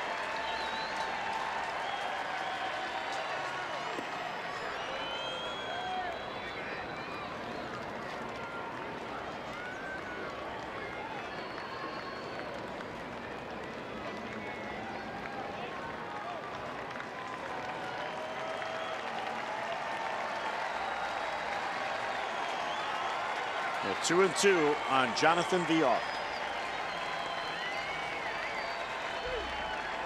And he got him, and the ball game is over. So a 3-up, 3-down inning for Bibbins-Dirks, and Texas has won the first 2 games in this 3-game series. Orioles go 3-up, 3-down in the ninth.